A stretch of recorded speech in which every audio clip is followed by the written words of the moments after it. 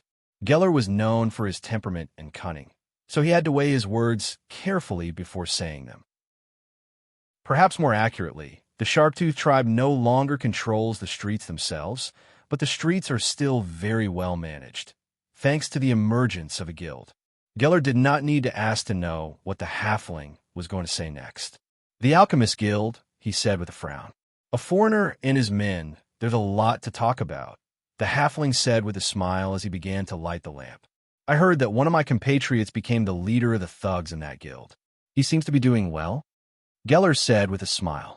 As far as I know, Raven Thief has become a rat man and is no longer a simple half-orc.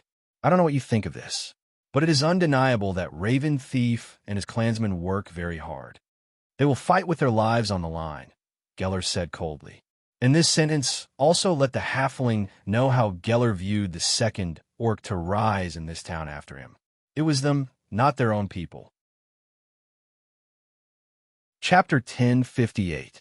Geller's cold tone forced the halfling to turn his gaze back to the oil lamp. For the first time, the halfling recognized Angler. Angler was the half-orc warrior who used to roam the streets and occupy alleys one after another. After building up his own forces, he resolutely left Thundertooth Town with all his assets for a greater goal. The halfling shuddered involuntarily, and his whole body began to twist involuntarily. Angler saw the effect of his words and quickly changed the topic. Don't talk about these things anymore, he said. Don't care about these things, little thing. I have a job for you that will allow you to display your talents. The halfling finally lit the wick and pulled out a chair, eager to please his old boss. It's not unusual for alchemists to have skuma. It's a very good painkiller. But as far as I know, their ambition is not just to earn a few silver coins. They are refining moon candy and selling it privately. Isn't that right, my dear friend? The halfling's brown eyes widened, and his pupils widened. At the same time, he reminded himself again who he was facing. Thus, the words "I don't know" that were on the tip of his tongue turned into a few hesitant nods. Geller chuckled and continued to talk about business. They talked for more than an hour, until the oil lamp's lonely light against the darkness of the night came to an end. Then, Geller immediately left without a second's delay. He opened the window of the halfling's residence and jumped into the alley behind. Although he was wearing a set of pirated, mad knight armor and was a big man, Geller's movements when he jumped out of the window and landed on the ground were as smooth as flowing water, and he did not make too much noise. If someone did not happen to hear it, they would only think that there were wild cats and dogs hurrying through the alley. As for whether Geller was worried that his whereabouts would be known by the new underground king, in fact, he did not believe that Raven Thief would be stupid enough to attack without a complete evaluation of his predecessor, even if the other party was actually a rat man with a bad brain. However, perhaps Geller didn't really understand his enemy, or perhaps he didn't know how much control Raven and his disgusting minions had over the city streets in the past 7 or 8 years. Less than 5 minutes after he left, the door of the halfling's room was opened again. Ravenhow came in stealthily. What does he want? He sat down on one of the chairs in front of the table and rested his legs on the other chair. The halfling walked away uneasily, and he noticed 2 of Raven's men guarding the door. After more than a year, he still felt uncomfortable around Raven Thief. "Come, sit here," Raven urged the halfling. However, he didn't consider the fact that he had already taken up the only 2 seats in the room. He also didn't consider the fact that the halflings would never move their butts onto the bed unless they were sleeping. Seeing that the halfling was a little hesitant, Raven asked again, but this time his tone was more fierce. "What does he want?" The last thing the halfling wanted to happen was to be caught between the old and the new boss. But he had no choice but to tell the truth, and to tell Raven how all about the business he had discussed with Zeller. If Geller knew tonight that he was trying to please both sides, he would not live to see eternal blaze tomorrow. But if he did not confess to Raven Burglar, he would die just the same, and it would not be a quick death. After all, the latter was a notorious violent criminal. Because he had no choice, the halfling could not help but sigh after he finished telling the story. He decided that from tomorrow onwards, he would put down his love for food and change from eating 6 meals a day to eating 3 meals a day. He would also take time to practice his fighting skills. Maybe he could live a little harder in the future.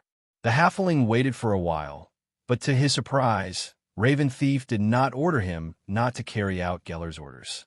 In fact, the new leader of the underground order had a faint hope in his heart. He hoped that the halfling could play the role in Geller's plan. Obviously, the halfling thought that he could turn this matter to his advantage. President Griss's appetite is too big, and he likes to eat alone. Now, someone needs to punch his devil's stomach and let him know how lucky he is to have a partner like me. At the same time, that old senior seems to have some less loyal followers in the city like this halfling. Perhaps his death can also become one of my Lu Gong stone tablets. He sat quietly for a while, stroking his smooth, hairless chin and enjoying the prospect of an easy victory. His yellow teeth seemed even more yellow under the flickering light of the oil lamp in the halfling's house. "Do you want to come with us tonight?" He seemed to be satisfied with his expectations, so he asked the halfling. "The moonlight will be very bright tonight." He pinched the halfling's childlike cheeks. "The skin will be very thick." The halfling took a step back and broke away from his hand. "Not tonight," he replied somewhat sternly, his tone firm. Raven Thief raised his head and curiously observed the halfling. He wanted to know who gave the halfling the courage to speak to him like this and refuse his invitation. Was it that Geller? Raven was very curious about the answer to this question. "If you mock him, you will die," the halfling answered seriously, which attracted Raven's curiosity even more. "You haven't begun to understand the half-orc you're facing," the halfling continued without wavering. "The former Shadow Thief, the current Khan of the half-orcs, Geller, is not to be trifled with, at least not by a smart person. He would know everything, and he would always have an alternative plan to use. Therefore, I'm sure he didn't come back just to discuss business with me. If other people see a rat that's half the height of a human among you, then I'll be dead, and your plan will be ruined." "Dead," he repeated. His tone and attitude were unmistakable. "That's the best-case scenario." Hearing this, Ravenhouse stood up abruptly and turned to leave without saying anything else. However, The action of knocking the chair to the other side of the room clearly showed his bad mood at the moment. He had heard too much about Geller in one day, not only from the mouths of his own men, but it seemed that everywhere he went, people would say the killer's name with trembling lips. Except for the Devil's Gut Gree, he did not seem to know about Geller's appearance in Thundertooth. Well, Raven Thief deliberately blocked the news. What the F***CK? Damn it, don't they know? They should be afraid of Raven Thief. It can only be Raven Thief. If there were other people to be afraid of, it should be the scale of perpetual order, the powerful Megalosaurus Keys, his friends, his men, and his army, not a nameless person like Geller. Raven Thief felt his chin begin to itch. Then, the feeling spread and gradually spread throughout his body. He kicked his boots away and undid some of the restraints on his shirt and pants.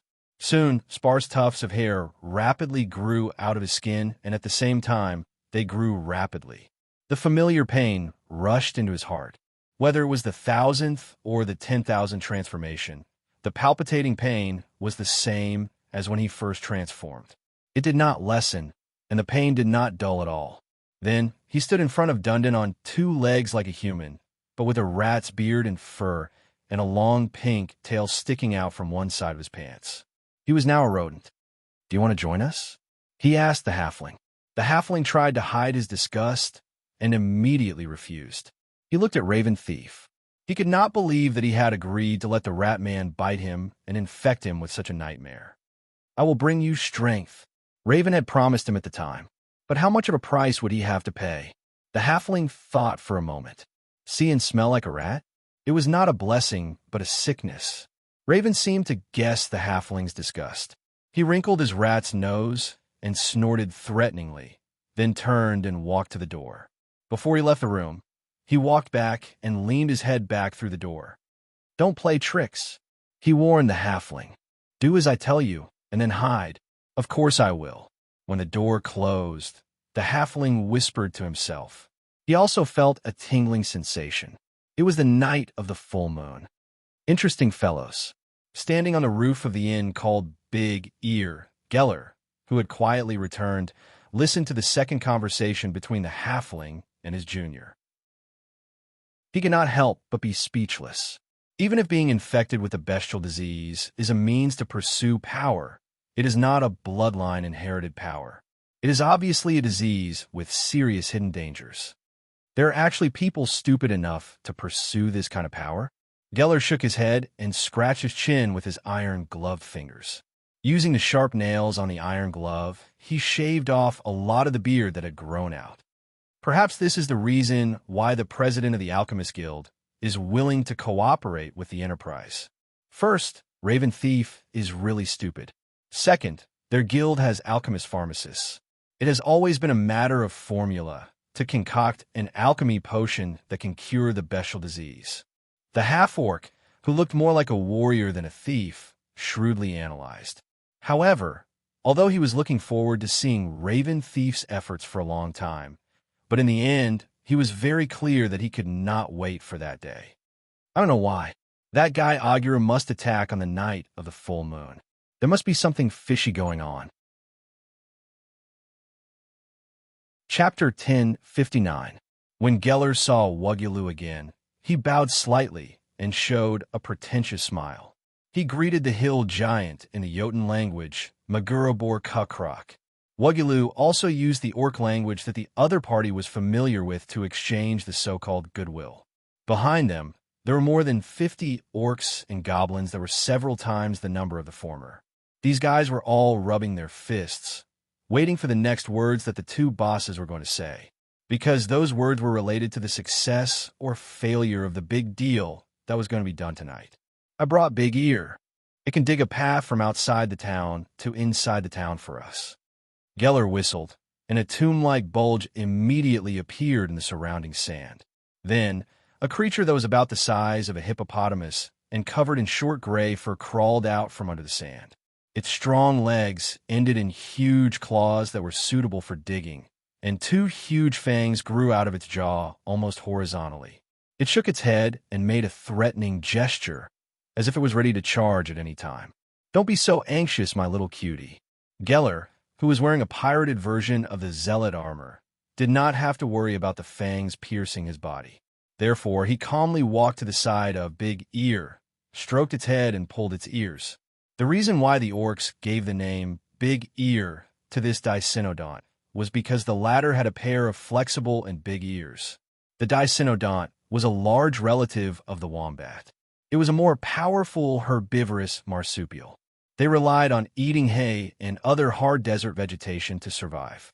Their powerful teeth could chew plant fibers into a paste, and their digestive system could finely process food, breaking down every drop of water and every nutrient contained in it. Their powerful legs and claws were suitable for digging. For an experienced hunter, the habitat of the dicynodont could be easily identified from the entrance of the pit that was used as their nest. That's right. Seeing that his pet had quieted down, Geller patted its head in satisfaction.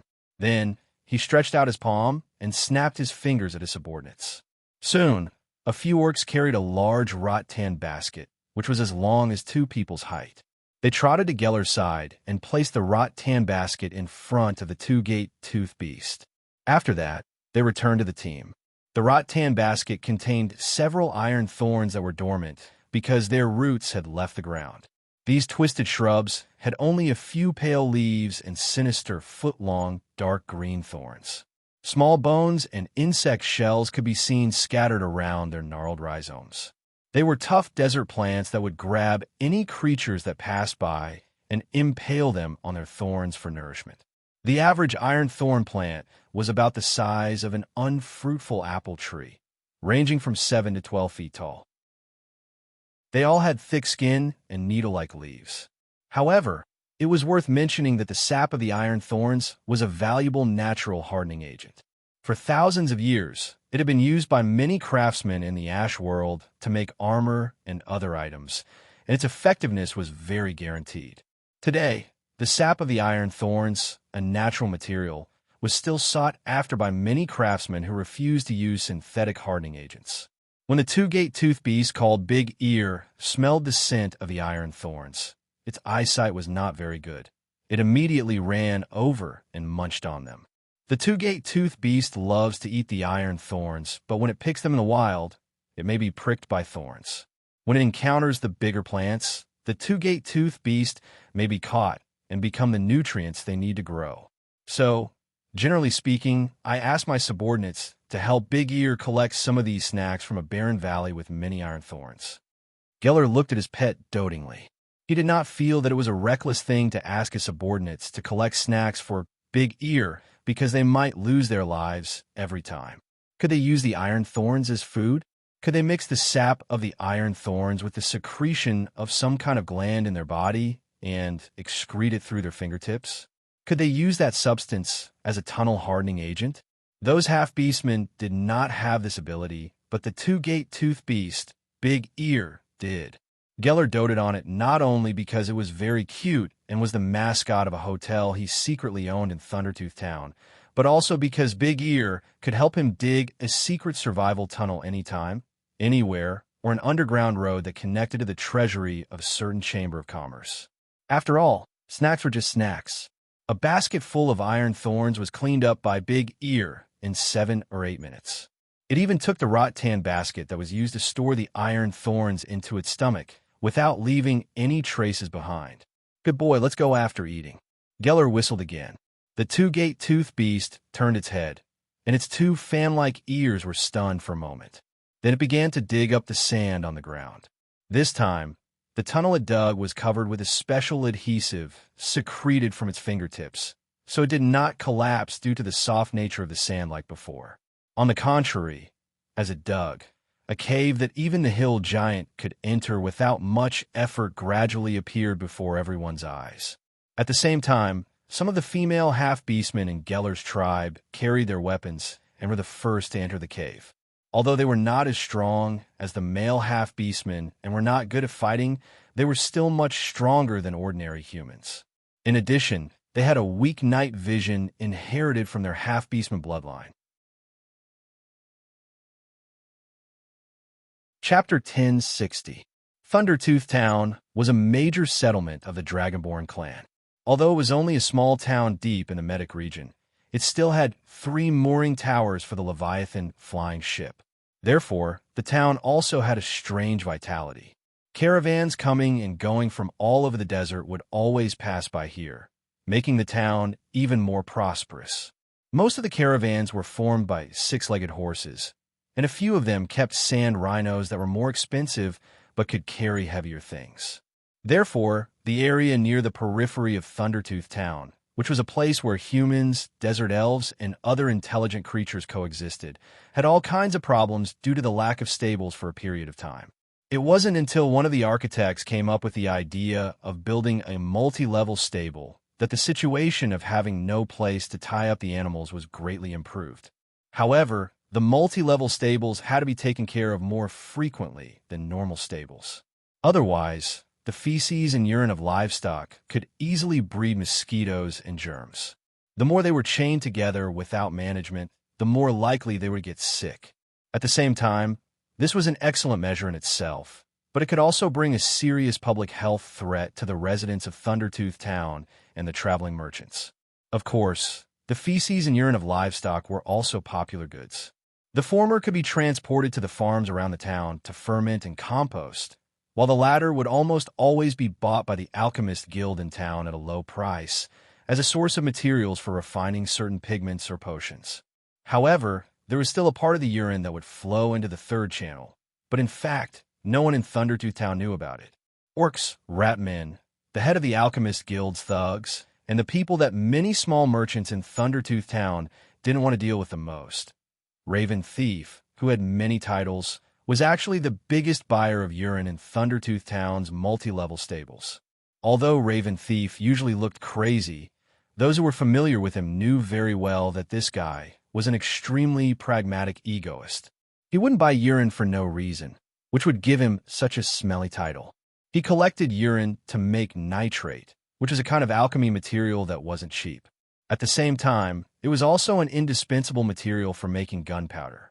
Those who were slightly knowledgeable should know that among the several raw materials used to make gunpowder, nitrate was the most expensive, difficult to obtain. For some reason, Raven Hooligan needed gunpowder, a lot of gunpowder.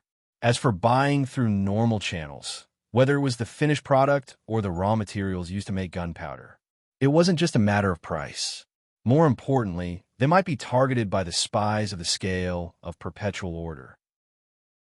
Therefore, he had to find another way. He bought the urine of livestock from the multi-story stable, and then made his own powdered saltpeter.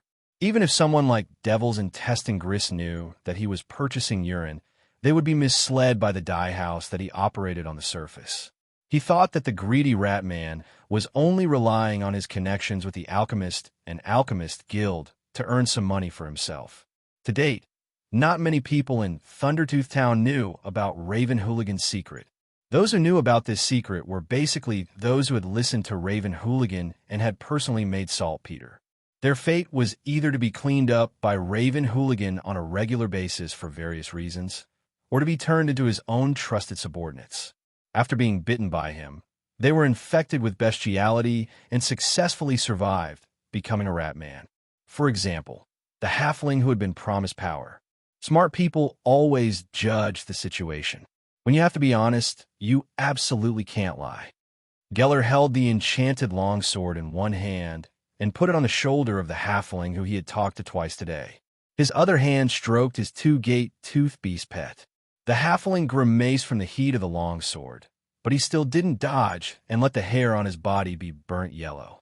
In front of his former boss who had left and returned, the rat man who had involuntarily developed bestiality on the night of the full moon became exceptionally well-behaved. "I've already confessed to you, boss, or the Khan," the halfling asked timidly. Geller nodded and asked him to continue before the halfling dared to continue. Raven Hooligan's dye factory is only 2 streets away from a multi-story stable, and his saltpeter workshop is actually hidden in an abandoned warehouse of the dye factory. Usually, it's guarded by his Ratman subordinates. "Aren't you with them?" Geller joked with bad intentions. The halfling didn't answer his question, but gave an answer that was absolutely beyond his normal IQ. "There are a lot of people guarding there. I don't think it's a good idea for you to go alone. You need someone to be on the lookout for you, so you can quietly approach Raven Hooligan's secret saltpeter workshop. At that time, whether it's to set it on fire or to take some of the finished products as compensation, it's your choice, Con Geller. Yes, they have a lot of people. I won't go with them. Geller sheathed his long sword in the scabbard at his waist. The halfling was relieved. He felt that he was finally saved. I'm the Con now. Geller blinked at the halfling. How can I be a lone thief? After saying this, he turned and left the halfling's room. However, when he closed the door for the owner of the house, perhaps because he used too much force, there was a small bump. The door panel and the door frame collided with each other, making a soft clang sound. Then, there was another clang sound in the house. However, the second soft sound was the sound of a round, wide-eyed head hitting the floor. Moreover, the neighbors didn't notice it.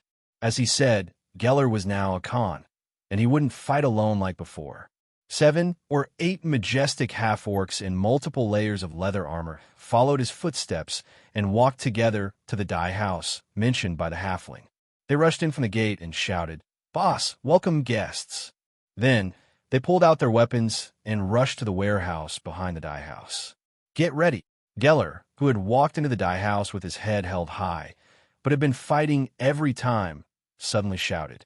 He put a lit lamp on the dry ground beside him, and then unsheathed his long sword.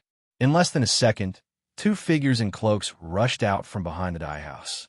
They all held their swords high, and under their twitching mustaches, their mouths were full of sharp teeth that shone under the light of the lamp.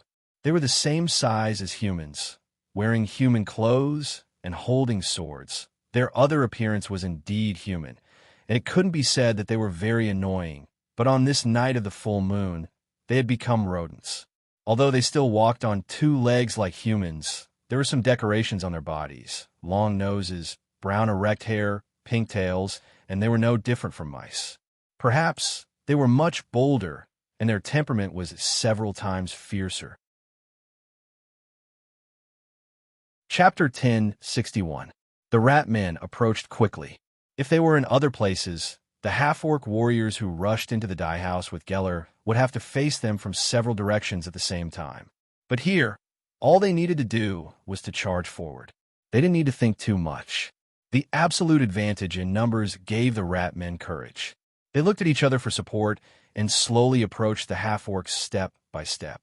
But the half-orcs were used to fighting and killing, and they did not let the rat men form a formation.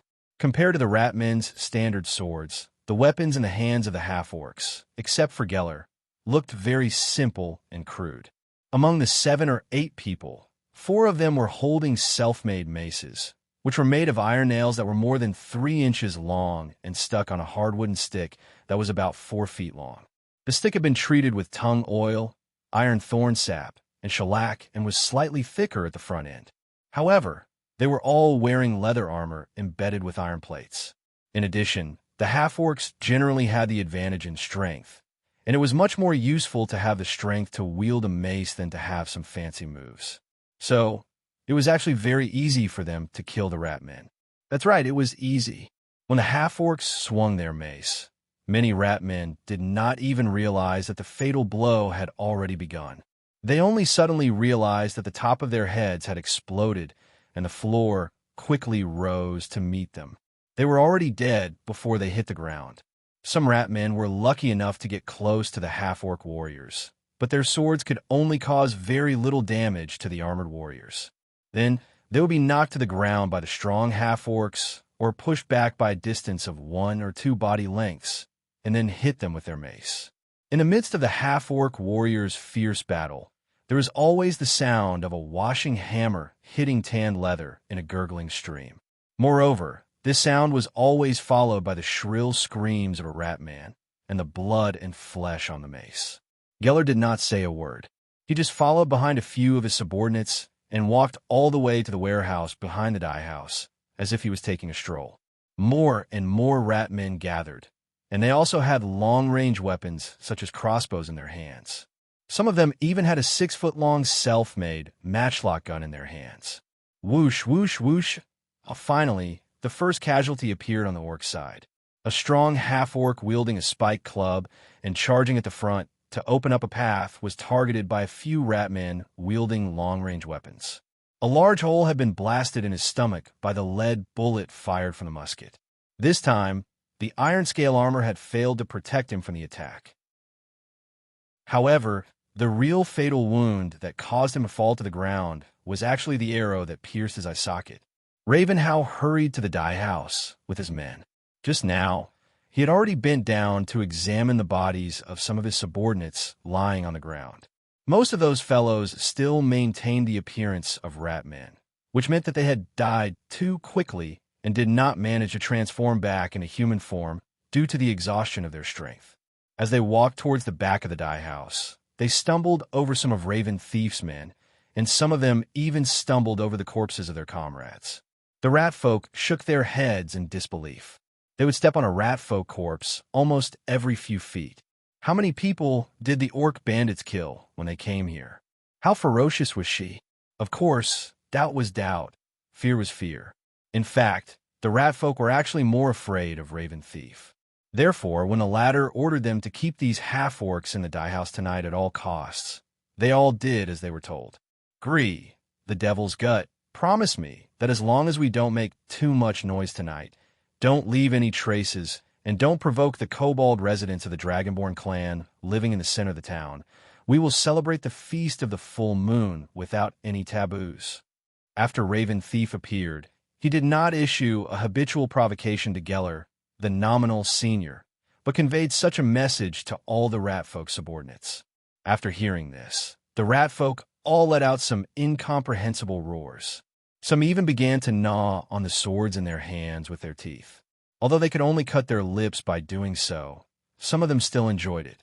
The bodies of their comrades lying on the ground were dragged to the side by the rat folk, and they all crawled closer. Crunch, crunch, accompanied by a strange, ominous sound. Each rat folk's face and clothes were stained with blood. Then, with a satisfied expression, they rushed toward Geller and the half-orcs with weapons. Raven Thief held a short-barreled musket in his left hand and a strange curved sword that had been pulled out from its sheath and split into 3 pieces in his right hand. He looked at the Khan of the half-orc who was hiding behind his subordinates with cold and bloodthirsty eyes. Geller! Raven Thief's mustache spread out on his rat-like face as he roared. You will retire completely tonight. Pass on your name to me, Raven Thief. After all, we are all. Okay, no problem. Geller, who had been squinting all this while, finally opened his eyes. Even his guards had been killed by the ratmen's long-range weapons. The corners of his mouth curled up as he interrupted Raven Thief's words. However, I have to deny it. I'm a half-orc, it's true, but you can only be regarded as a rat in this life. With that, Geller instantly pulled out his sword from its sheath. Everyone in the dye house felt the temperature of the surrounding air rise a little. Flames flashed in front of the rat folk who had just sniped the half-orc warrior with his musket, and the dendrobium powder in his hand that he was about to fill with bullets exploded in an instant, blowing off his entire arm. Not only that, although he was only wearing a pirated version of the fanatic armor, it still had some of the abilities of the powerful kinetic exoskeleton armor. It made Geller stronger and faster. The enchanted longsword was like a yellow belt of light, and the rat folk who were swept by this belt of light all fell to the ground in an instant, their heads separated from their bodies. Looking at the Khan of the half-orc rushing toward him, Raven Thief's eyes suddenly narrowed. The long tail behind him directly rolled up a somewhat hesitant subordinate and threw him in front of him to block a fatal chop. When the 2 halves of the corpse fell to the ground, Raven Thief had already climbed to the top of a drying cloth column in the dye house, and a short-barreled musket in his left hand had finished aiming. Bang! The gunshot suddenly sounded, and Geller raised his sword in front of him to block. The lead bullet hit the edge of the enchanted longsword and was cut into 2 pieces. After this block, the remaining kinetic energy on the projectile was no longer a threat to the armor on Geller's body. Only 2 sparks were left on the steel surface of the armor. Gotcha! Geller's sword slashed, and a more than 10 feet long drying cloth column was immediately cut in 2. Raven Thief, who was standing on top of it, could only flip back and fall to the ground of the dye house. Damn it! Raven Thief was full of hatred. Seeing Geller rushing towards him, he had no choice but to toss aside the short-barrel musket that he didn't have time to reload. Then he hurriedly picked up the gunpowder and poured it into his mouth before tossing it far away. Chapter 1062. With his blood pumping, Raven Thief's eyes turned completely red, and even the whites of his eyes turned red. The blood vessels around his eyes bulged like earthworms, and the veins under his thick, pitch-black fur were also covered with blue veins. For this rat man, gunpowder was not only the propellant for the short-barreled matchlock in his hand, but also something like a stimulant. As long as he swallowed some gunpowder, his strength would increase, his nerve reaction would become faster, and his eyesight would become sharper. Ho ho! F***CK. Raven Thief's saliva flowed down from his mouth as he fell to the ground from a height of more than 10 feet. He squatted down a little to reduce the impact, and then rushed toward Geller. He waved the strange weapon in his hand, which was divided into 3 parts at the blade, and like the sharp claws of some kind of fierce beast, he crazily slashed at the half-orc Khan who was wearing the pirated mad armor. Although Raven Thief didn't have as much wealth as the other party because he had debuted too late, he had the explosive talent of the mutated rat man. The rich rely on technology, the poor rely on mutation. Raven Thief was howling in his heart as he shouted incessantly. As a born half-orc, he had no choice. And as a half-orc, his body wasn't strong enough, so he had naturally been looked down upon and criticized since he was young. Fortunately, when he had the right to choose, he firmly grasped that opportunity. Even if being infected with the shifter disease and becoming a rat man would become a hated existence, it was much better to be hated than to be looked down upon. Raven Thief not only knew how to calculate this, but he also had more calculations than most people. Mutation brought power, and power could ultimately be converted into power. As for the method of conversion, it was of course killing, blood, and minced meat, the painful wails of the enemy, and the enchanted longsword passed through 2 of the sharp blades of the rat man's 3-edged sword at a tricky angle and got stuck, stopping Raven Thief's crazy blade dance. Although in terms of strength, Geller was indeed not as strong as a bean sprout after his mutation, the zealot armor on the Khan of the half-orc could still provide him with power, even if it was a pirated version. Therefore, Geller held Raven Thief like a bulldozer, pushing him in the right direction and moving quickly.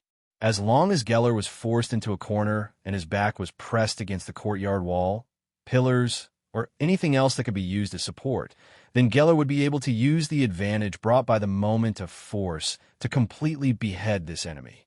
Not only that, because of the special hooking device on the iron glove of the fanatic armor, Geller could firmly hold the enchanted longsword with one hand, so his other hand was already clenched into a fist, and the fine steel spikes on the armor were stiff at this time.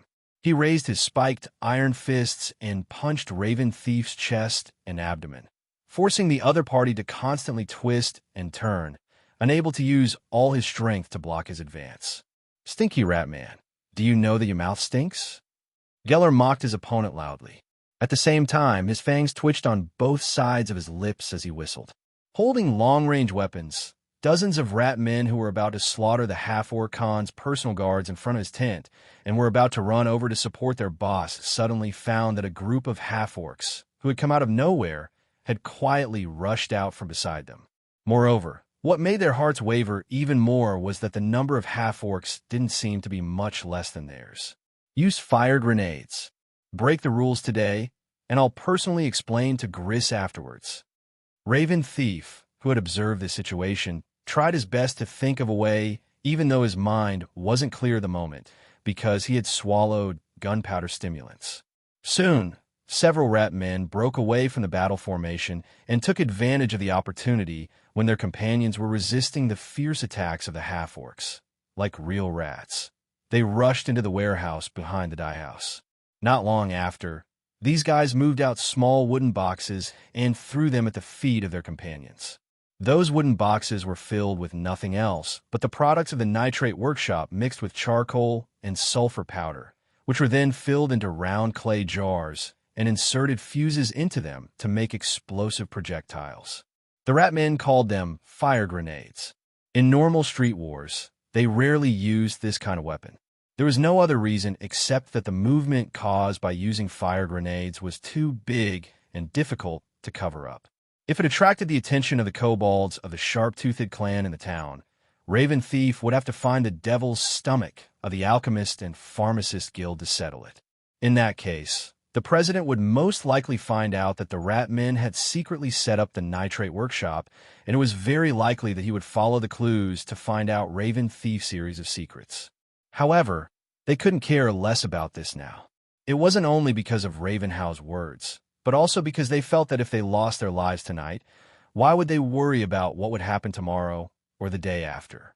Some of them even took down the oil lamp hanging on the pillar of the courtyard because they needed to use the flame of the wick to ignite the fuse inserted into the fire grenade rotating cap.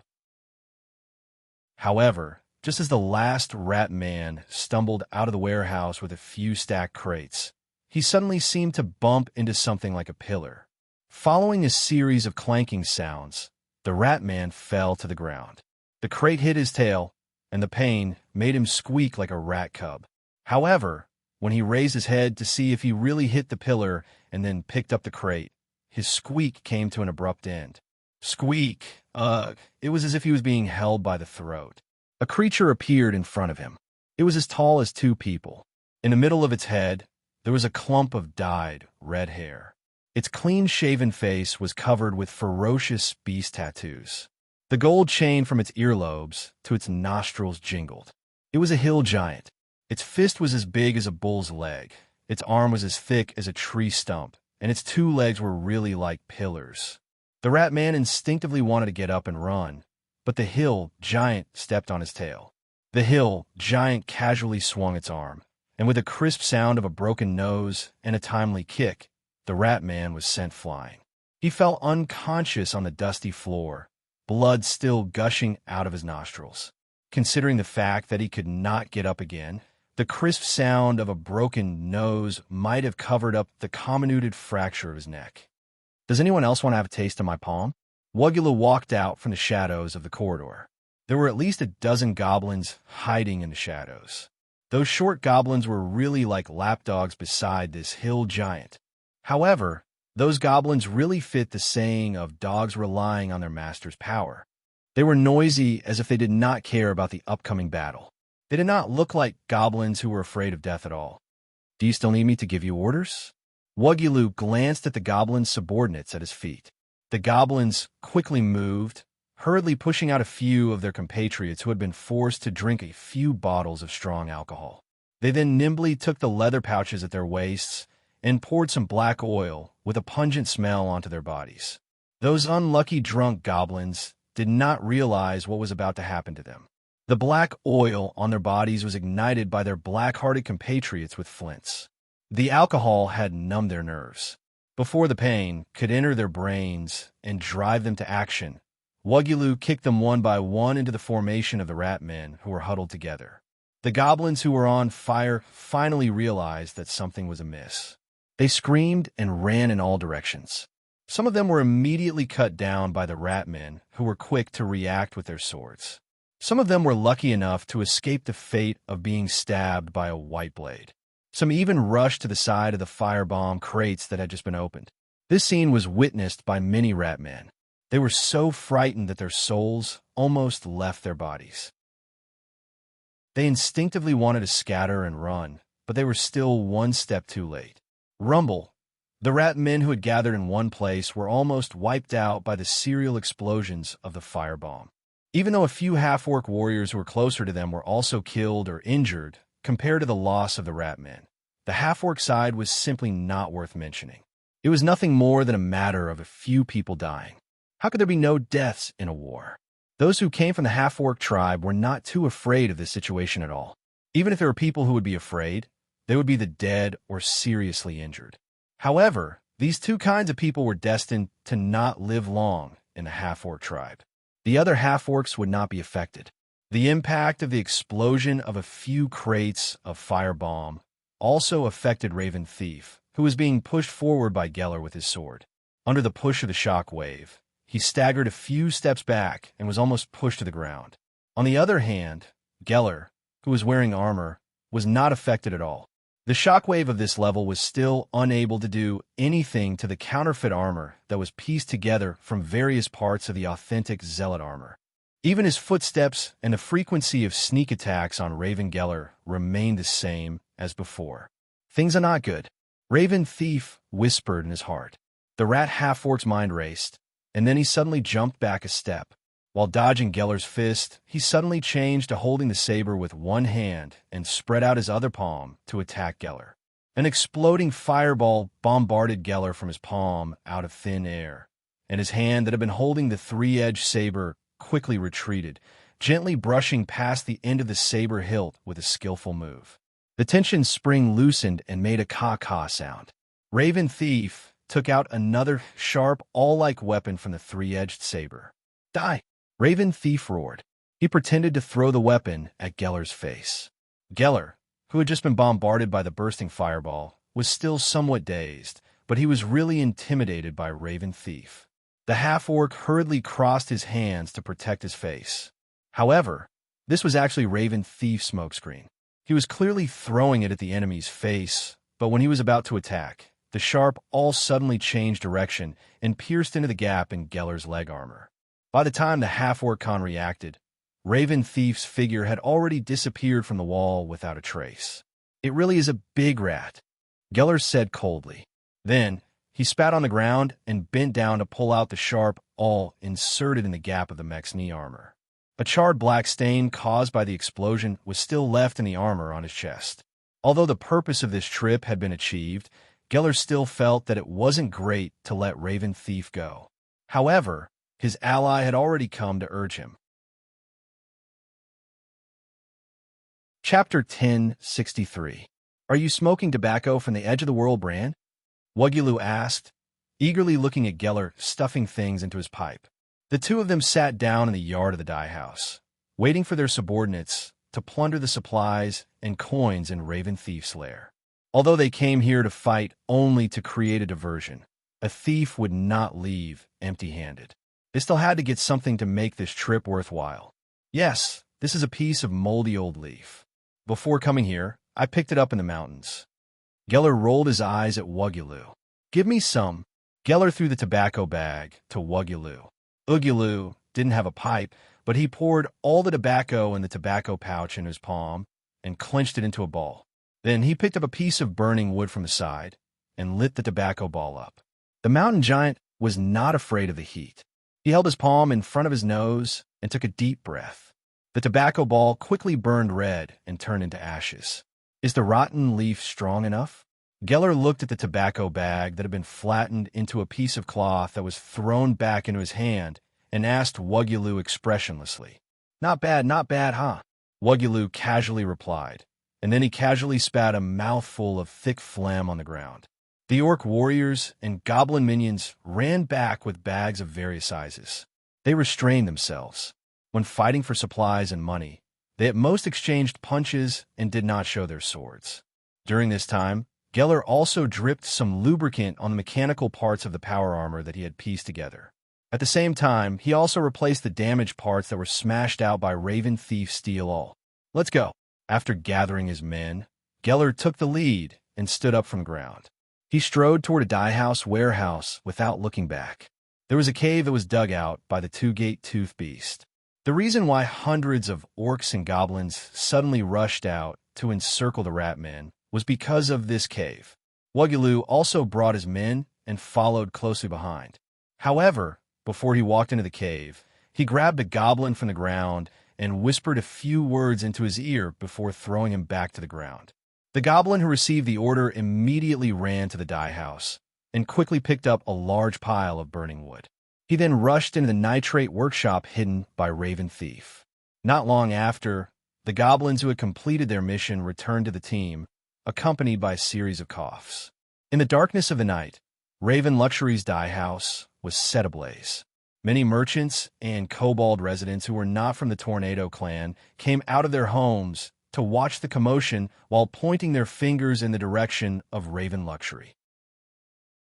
Due to the fact that they were still 7 to 8 kilometers away from the center of town and the poor roads in the mixed residential area, it would take some time for the firefighters from Thundertooth Town to arrive. It's that guy's dye house that caught fire. Serves you right. It's only a matter of time before those scoundrels get their comeuppance. Be careful with your words.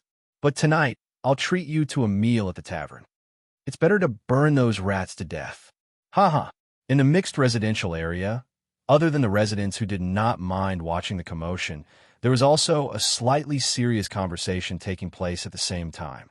Gree, Devil's Gut, sat back on his big throne and looked at the scene of destruction through a magic mirror. The death of the Ratmen did not make him feel sad. He could just go out and bite them for a while to replenish their numbers. However, Gree knew that these bandits who had defeated the twin red sticks of the guild might have a bigger appetite. They might break through the encirclement tonight and come face to face with the bandits. Your men are not very capable, Raven, the guild master commented. Others might even think that they are cowards. Raven Hostel shifted his weight uneasily between his feet. Tonight, when he entered the audience room that he had been to countless times, he was no longer as calm as he used to be. It was not only because he had just escaped death, but also because he saw a clear picture of the dye house in the magic mirror. In other words, Gree had already known about this secret that he thought he had kept well hidden for a long time. Can't you do what we agreed on?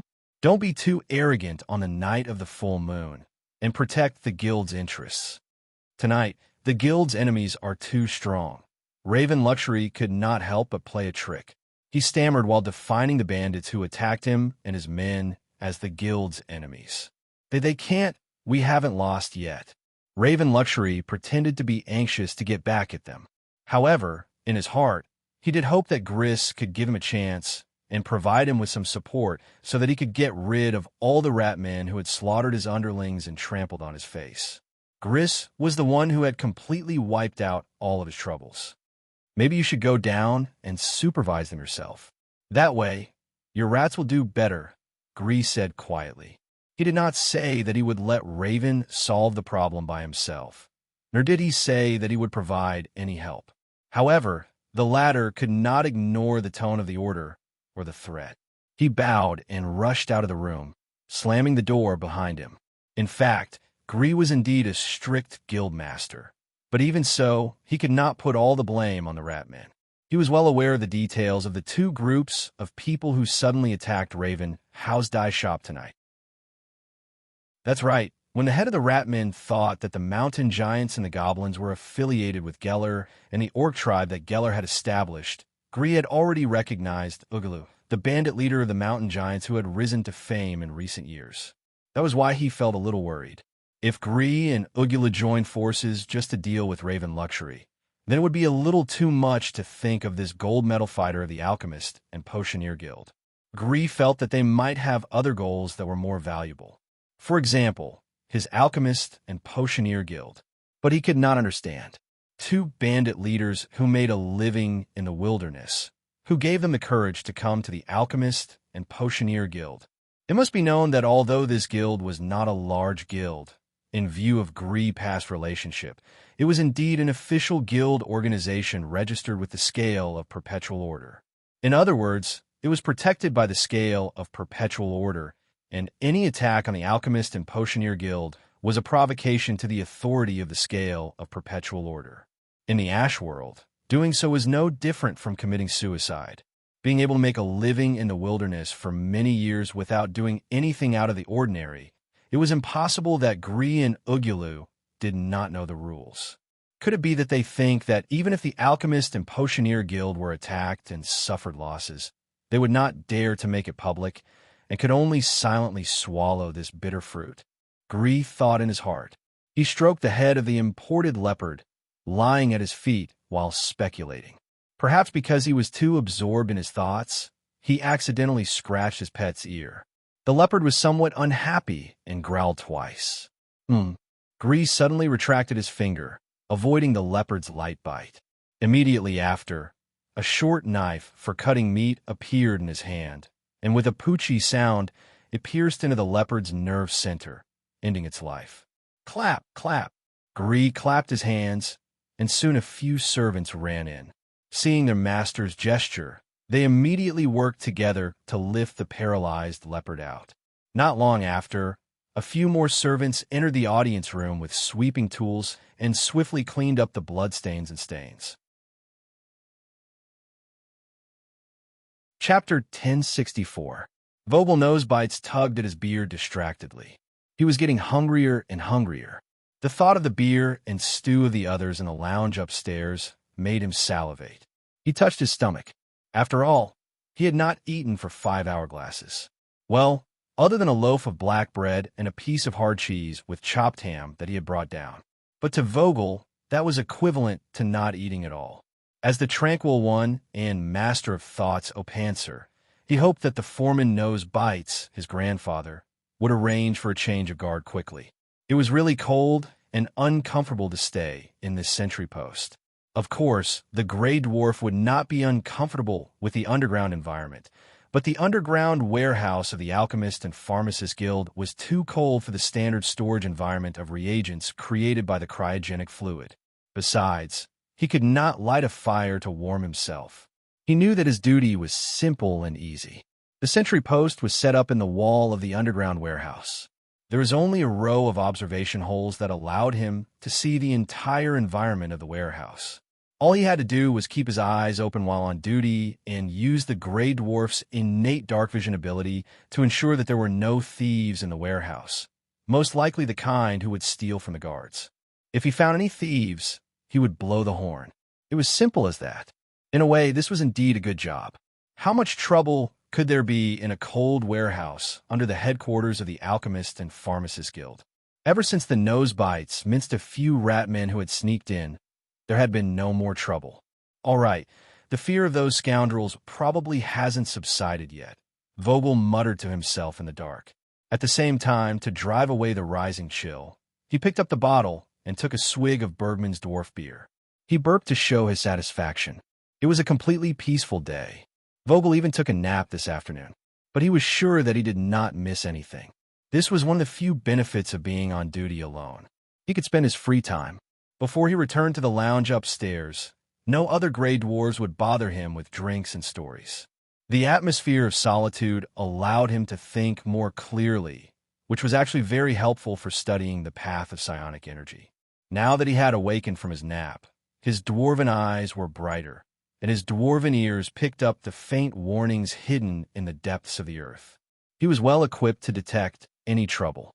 If there was anything out of the ordinary, such as the faint sound of running, the unknown hiss, or even the clashing of weapons like the one he had just heard, he would immediately notice it and react at any time.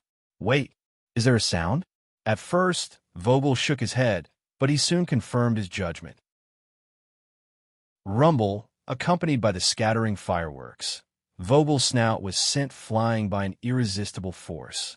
He crashed straight through the wall and knocked down rows of shelves that stored alchemy potions.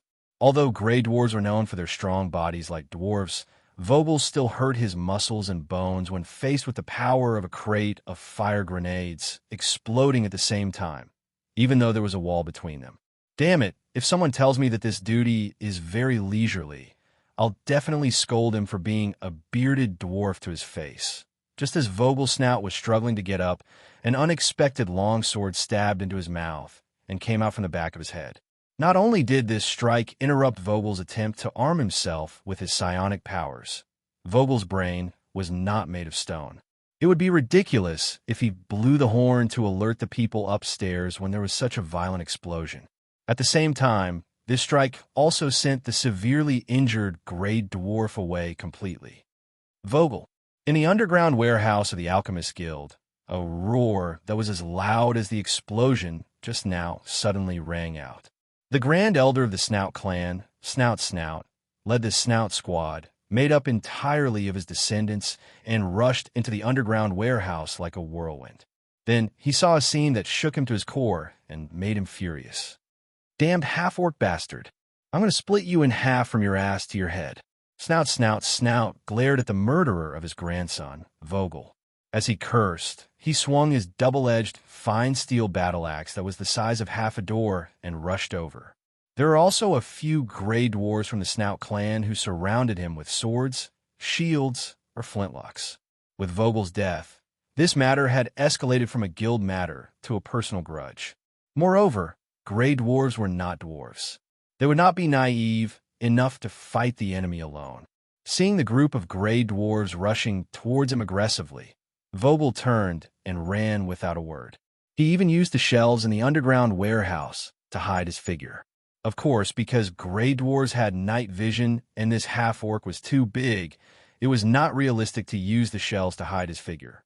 However, his real purpose was much simpler. He just wanted to find a place to hide. Rumble. The angry gray dwarves roared wildly, so they did not hear the hiss that Vogel had heard before his death coming from under the floor. Just as they were charging, an explosion like a volcanic eruption appeared under their feet. Like beans being fried in a hot pan, all the members of the Snout squad, including Snout, Snout, Snout, were not only shaken by the flames and shock waves spewing out from the ground, but also had their arms and legs broken or suffered serious burns. At this moment, many half-orcs swarmed out of the hole that Vogel had entered from, brandishing their weapons in an attempt to cut off the Snout squad. The gray dwarves were immediately horrified. All the gray dwarves who were not seriously injured either supported or carried a relative on their shoulders as they ran towards the stairs of the underground warehouse with their short legs. Once they ran out of this ambush and gathered with the thugs and guards of the alchemist and pharmacist guild upstairs, they would be able to launch a counterattack against these audacious half-orc bandits. Revenge was a dish best served cold for the gray dwarves. Moreover, it might not even take half an hourglass to assemble the team. There was no need for them to stay here and fight desperately. However, something that shocked them happened. A huge figure suddenly appeared in the middle of the big hole in the floor caused by the explosion. A burly hill giant stood up straight and leaped out of the hole. He landed with a bang in front of the members of the Snout squad, who had rushed in and left in a hurry. Behind him, goblins that were only as tall as the hill giant's calf swarmed out of the hole in the floor like cockroaches crawling out of a drain. You came in a hurry and left in a hurry, my little deserts. Wugula laughed wantonly. He was holding a mace made from the trunk of a jujube tree. He decorated the weapon with many spikes made from broken swords. Although it didn't look very impressive, when combined with the strength of a giant, this spiked club was worthy of being called a nightmarish weapon. Asterisk whoosh. Asterisk the mace was obviously a long-handled weapon, but in the hand of the hill giant, it was like a short-handled weapon. The mace slashed through the air and smashed into a row of gray dwarves, sweeping away more than half a dozen Snout squad. In the end, it even broke a few barrels filled with energy potions. Sorry, I didn't hold back. Wugulu smiled unkindly. He put the jujube tree, mace to his mouth, and took a bite of the gray dwarf's flesh hanging on the spikes. As he chewed, he revealed his bloody teeth and said to Vogel, who was walking over, "You'd better hold back." Vogel said in annoyance, "Don't you know? These barrels of energy potions are worth at least 7 or 8 gold drogos, and that's not including the price of the ointment essence you spilled on the ground." As he spoke, the Orcon bent down and picked up some thick green ointment from the ground with his fingers. He smeared it on his temples and neck. A cool feeling immediately spread from his limbs to the top of his head. The slight tiredness brought about by the several battles was swept away in an instant. "I don't know what you want to do, and I don't know what you are." Vogel took 2 steps forward and approached Wugulu. He lowered his voice and said, "But this time I'm here for money. If you block my way, we'll go our separate ways." Wugulu waved his hand, indicating that he would not be so reckless anymore. The hill giant-looking guy grinned. "Don't worry, my friend. You can let your subordinates start transporting the goods out of town now. I'll take these goblin minions and continue to rush to the Alchemist Guild's treasury. It doesn't matter if you treat me as a pawn or a true ally. It won't change my mind. See those half-finished moon candies piled up in the corner? They're our amulets. That Gris won't dare to make a big deal out of it unless he wants to be targeted by the secret agents of the scales of eternal order. Today, we're here to make him suffer in silence. And, at the same time, we're going to make a big profit. What do you say? My friend, shut up. I'll handle the alchemy potions. This is what we agreed on. After the exchange for silver cats, I'll split the profits with you. Vogel emphasized the agreement once again.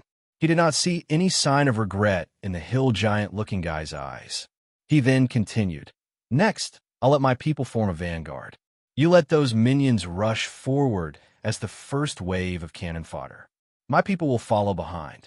You're right. It's not easy to come here. If we're going to do it, we'll do it big.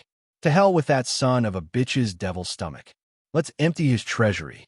Let's see if his stomach can digest this big loss. Ha ha. Wogulu let out a long laugh. He then waved his hand and ordered the nearly 100 goblin minions who had gathered in the underground warehouse. Did you hear what our ally and neighbor, Beastman Congale, said? What the hell are you waiting for? Hurry up and pick up your weapons and rush to your deaths.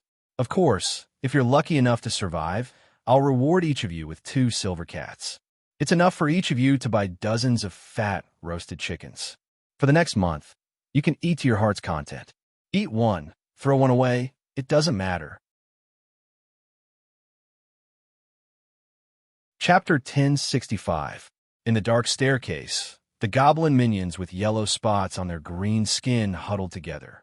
These goblin subspecies that had been bred in the Ash world had a stronger will than their relatives, and their passion for food was purer.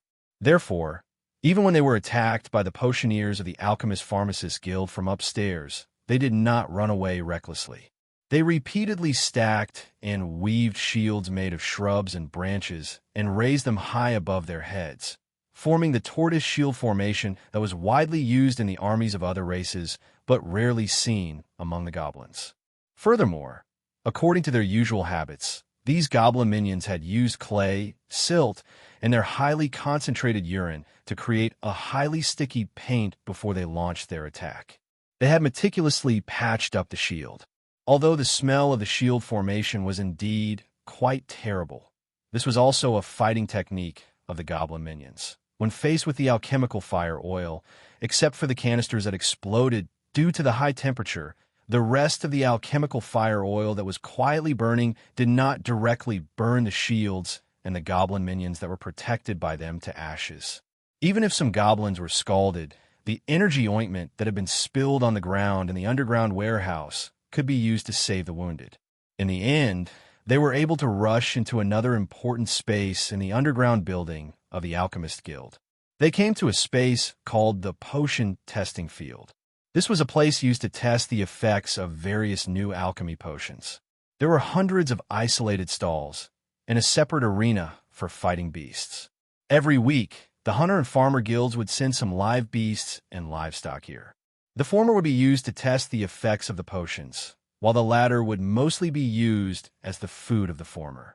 If the potions had mild effects, it would be fine. But if the alchemists wanted to test new potions such as the Berserk Potion or the Blood Potion, then the lives of the beasts as test subjects might be counted in days or even in hours. Before the goblins rushed in, the people of the Alchemist Guild had already injected the newly developed Berserk Potion into all the animals in the stalls, whether they were captured beasts or domesticated livestock. Then, before they retreated to the next floor, they viciously opened all the doors of the animal pens through mechanical remote control devices. At this moment, a sharp, ear-piercing sound reverberated throughout this level of space. This primitive and pure animal roar was extremely mournful and painful. Even the goblin minions, who had not retreated even after braving the alchemical fire oil, began to hesitate, not daring to move forward. Suddenly, something fell into the middle of the goblin minions who were still maintaining the tortoiseshell formation. It had the body of a rooster, the wings of a bat, and the tail of a snake. Cockatrices, a goblin immediately shouted. They recognized this small but deadly magical beast. This creature is a disturbing and disgusting existence. They were very cautious beasts and rarely left their nests. They usually fed on weasels and insects, and occasionally on berries and seeds. At the same time, They were also very dangerous beasts. Their claws were highly venomous, and they could spray corrosive acid. What was more deadly was that creatures of medium size and below would be petrified if they accidentally made eye contact with the cockatrices. Those of medium size would also be paralyzed. The goblins were no strangers to the cockatrices. When food was scarce, they would occasionally set their sights on the cockatrices if they were willing to pay a price. Usually, it would be a few goblins who were completely petrified and turned into sculptures. However, considering their unethical and complex eating habits, it was very likely to be a loss for the goblin tribe. The goblins could also enjoy a roasted cockatrices as food to appease their hunger. However, that was under the condition that the traps had been set up. The sudden appearance of a cockatrice beast in their formation gave the goblin minions a fright, and they couldn't help but spread out to create an empty space. They were lucky that they did so, because in the next second, a vulture horse descended from the sky and stomped on the cockatrice's head with one of its hind hooves, crushing the magical beast's skull. The cockatrice's winding tail twitched twice, and the scales on its body stained the coarse soil on the ground. Then it died. The vulture horse shook its body and smacked its beak angrily. It stood up on its hind hooves and flapped its huge wings in the air, waving its two front claws. It let out a low cry at the goblin minions around it. The sound was both violent and filled with a kind of hatred that was so pure that it was almost tangible. If the cockatrices had only made the goblin minions feel a trace of fear, then this vulture horse really scared them out of their wits.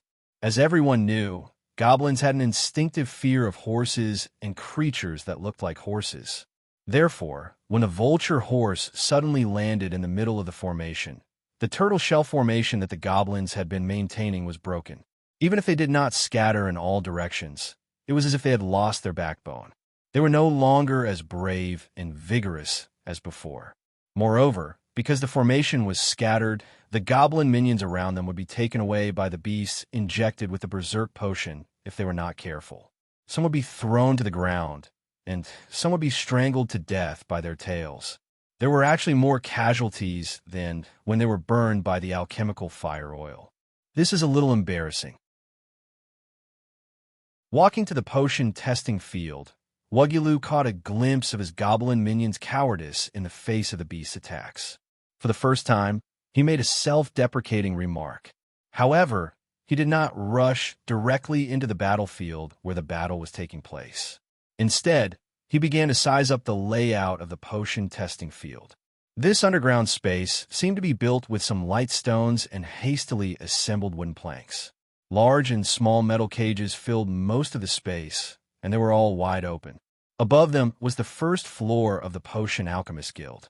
Moreover, the arena-like area of the potion testing field did not have a roof. There was only a thick net hanging over it, presumably to allow the potion alchemists to observe the effects of the potion with their own eyes in one of the rooms on the first floor. Before the potion alchemists and the guards left the potion testing field, they had already retracted the stairs that led to the upper floor and also put down the cast iron gates that were originally meant to prevent the beast from escaping. Therefore, the goblin minions and the orc warriors that rushed in behind them were actually facing an awkward situation where they could not advance. As their leaders, Wugulu and Geller, had to find a way to vent their anger and to find a way to the treasury. At this moment, Geller was commanding the orc warriors. They replaced the goblin minions to hold back the berserk beasts. On the other hand, Wugulu was thinking of a countermeasure. When he saw the thick net, an idea suddenly appeared in his mind. Let's try using the vulture horse, Wugulu thought to himself. Immediately, he held the wild datewood mace and rushed towards the target. His eye-catching height, coupled with his red hair that was smeared with oil, clearly marked the path he took in the crowd like a shark's fin. The vulture horse naturally also saw the mountain giant that was rushing towards it. This wild beast that was already full of wild nature, and now that it was injected with the berserk potion, it became even more berserk. In an instant, it became 120% alert. Its body structure was a twisted combination of the characteristics of a horse, an eagle, and a large cat.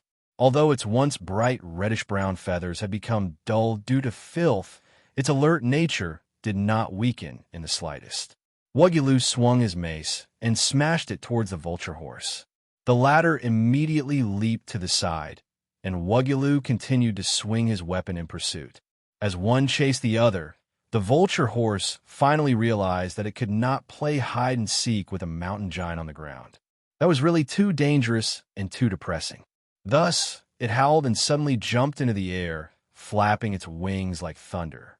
Because the vulture horse's body was rather large, the height of the medicine testing field was not suitable for it to fly freely. Following its instincts, this powerful beast circled in a circle and then rushed towards the interception net that was hanging on the roof of the medicine testing field's small arena. Force that beast back.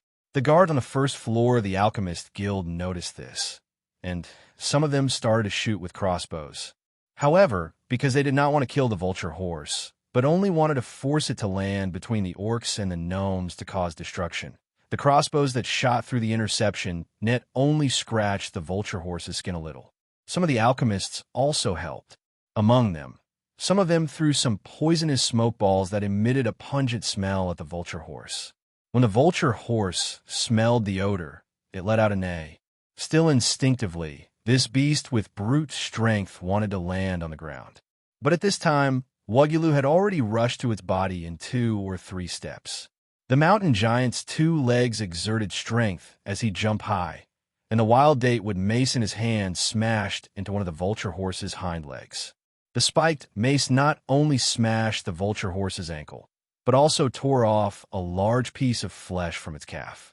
This kind of intense pain stimulated the vulture horse's ferocious nature even more than those arrows that scratched its skin and the pungent smoke.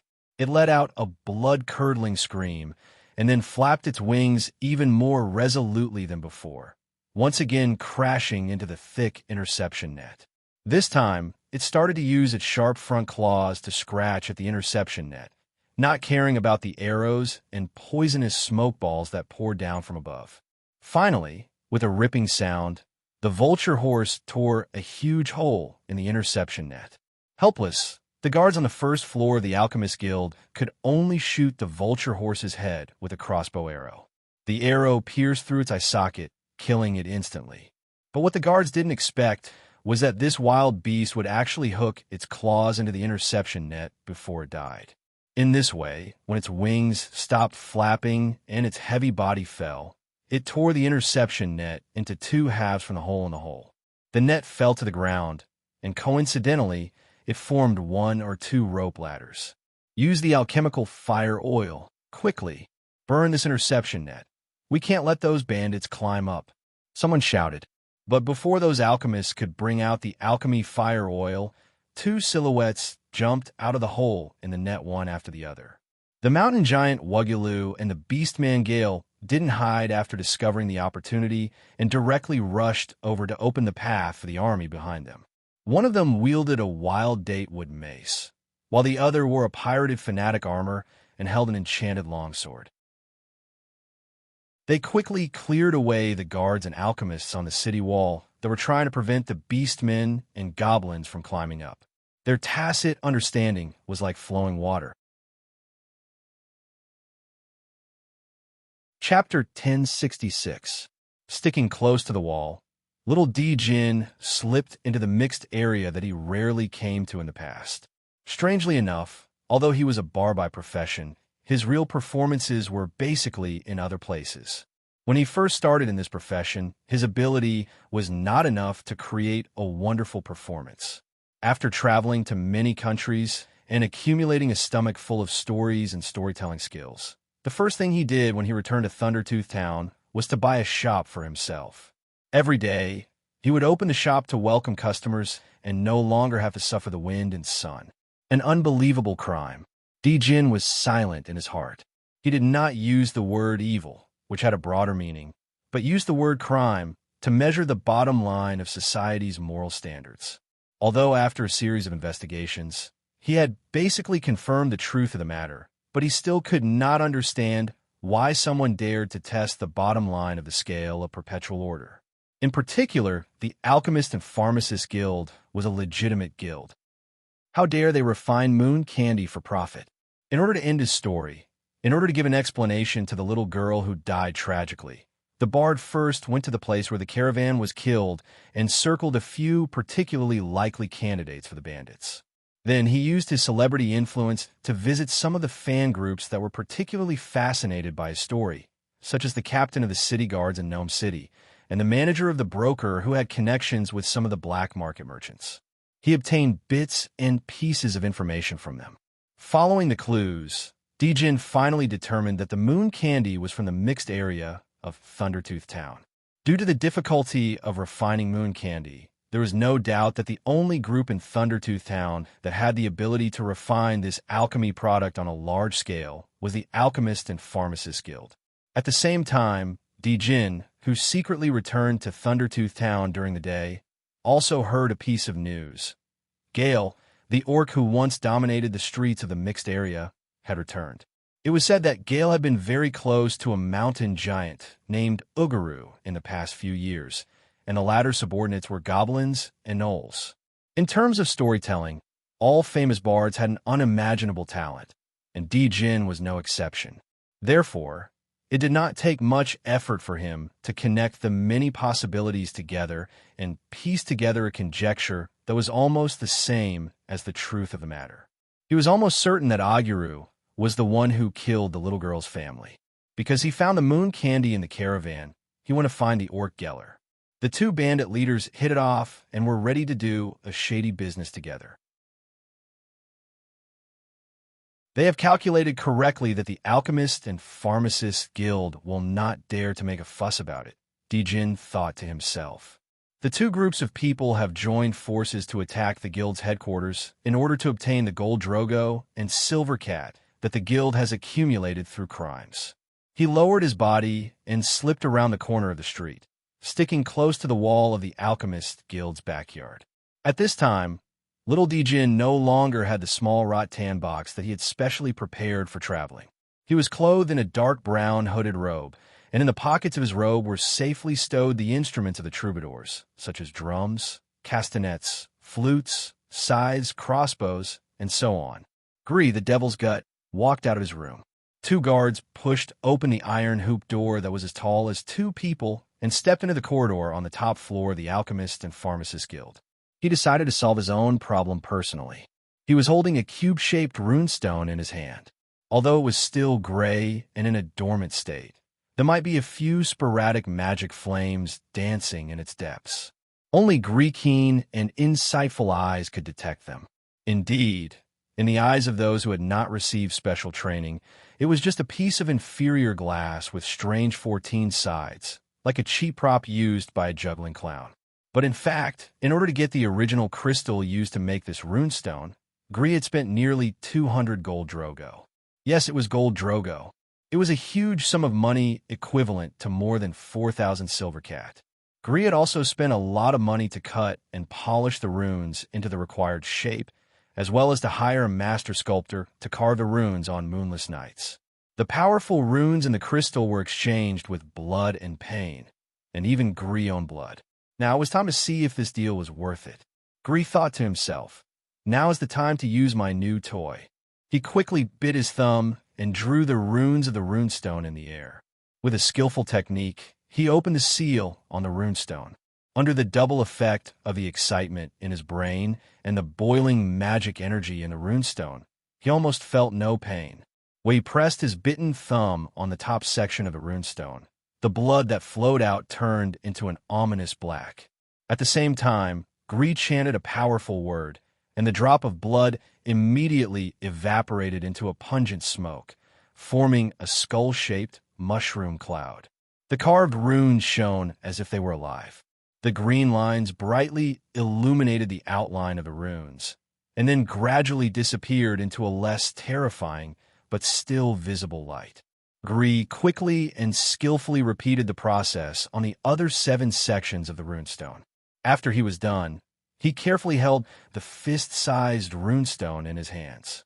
Suddenly, a dim image flashed on the 6 sections of the runestone. He could clearly see the chaos and the massacre taking place in the hall on the first floor. He was not looking down from the corridor, but was in the middle of the battlefield, and he was observing everything from 6 different angles. Suddenly, he felt a wave of shaking. It was the visual scene in Griss's mind that shook. He impatiently patted the edge of the runestone, and the image stabilized. The battle scene was clearly visible. Well, almost. There was still a faint green on the image, but the overall effect was still acceptable. Whatever, it's not a big deal. Green knew that the technology to make this runestone came from the brain-machine manipulation technology that Lord Keys obtained from the gnome god of virtual games when he was on an expedition to Ramsey. This was because the runestone he bought wasn't of the highest quality, and the maker wasn't a registered craftsman of the Chamber of Commerce. Craftsmen needed to report and label their products. After some consideration, Jurglis decided not to do so. Therefore, it wasn't surprising that the runestone was slightly flawed. As long as it doesn't delay the use, Gree thought, and then he chanted a few powerful words. In a split second, a series of cracking sounds came from the hall on the first floor. 6 monsters of different sizes and appearances walked out of the wall. Griss had just activated the runic stone to connect with them. The 6 groups in his mind combined into one, but he did not see with his real eyes, but directly fed back to his brain with a stronger processing ability, so the user would not be confused. The images were the respective visions of the 6 monsters. At this moment, Griss felt like he was a master, playing a huge and mysterious game. Those monsters were his chess pieces, and they listened to his great wisdom and could be moved at will. He could not help but take out a candy moon from his pocket and throw it into his mouth, chewing it in big mouthfuls. This feeling of control was too intoxicating. He was so excited that he almost shouted out loud. He felt that he was invincible at this moment. Nothing could compare to this feeling of control. Sweet, sweet violence. Gree growled. Chapter 1067. Looking at the battlefield from the perspective provided by the runestone, it was as if he was there. Although it was very attractive, Gree knew that he had to focus on the upcoming battle. He had just chewed a piece of moon candy. Even though he had the devil's stomach and was immune to some of the damage to his body, the abnormal excitement in his brain could not be completely erased. It was easy for him to be attracted by trivial things. Therefore, it was not easy to concentrate. Finally, a simple but clever plan popped into Griss's head. To catch bandits, first catch the ringleader. He noticed 2 important figures among the orcs and goblins, Geller and Ugulu. The former had the best equipment among the invading enemies, while the latter's size was the most eye-catching. He quickly locked onto a path, corresponding to 6 different monsters, and then, through the runestone, he transmitted his will into the brain of the selected monster. After entering the mind of the Bone Crusher, Gree also felt its consciousness. A wave of dizziness, extreme hunger, anger, and a very wild and primitive dullness. He quickly transmitted Ugulu's image and location to the Bone Crusher, and then gave him a very simple command. Go. Bone Crusher, kill. Kill him. This guy named Bone Crusher looked like a human doll, made of clay or sewn together with scraps of cloth. These huge monsters were more than 10 feet tall, twice the height of an ordinary human. Its huge body was covered with needles and steel plates used to sew flesh together. Its scarred skin was about 4 inches thick, and its muscles were as rough and strong as the ropes on a ship, coiled around its bones. Its 2 especially well-developed arms hung down to the ground, like a gorilla, and its nails were like boning knives. At the same time, Ugulu's heart suddenly tightened. He knew that someone, or rather, something, was watching him. He could almost feel the burning and hateful gaze drilling into his back through his skin.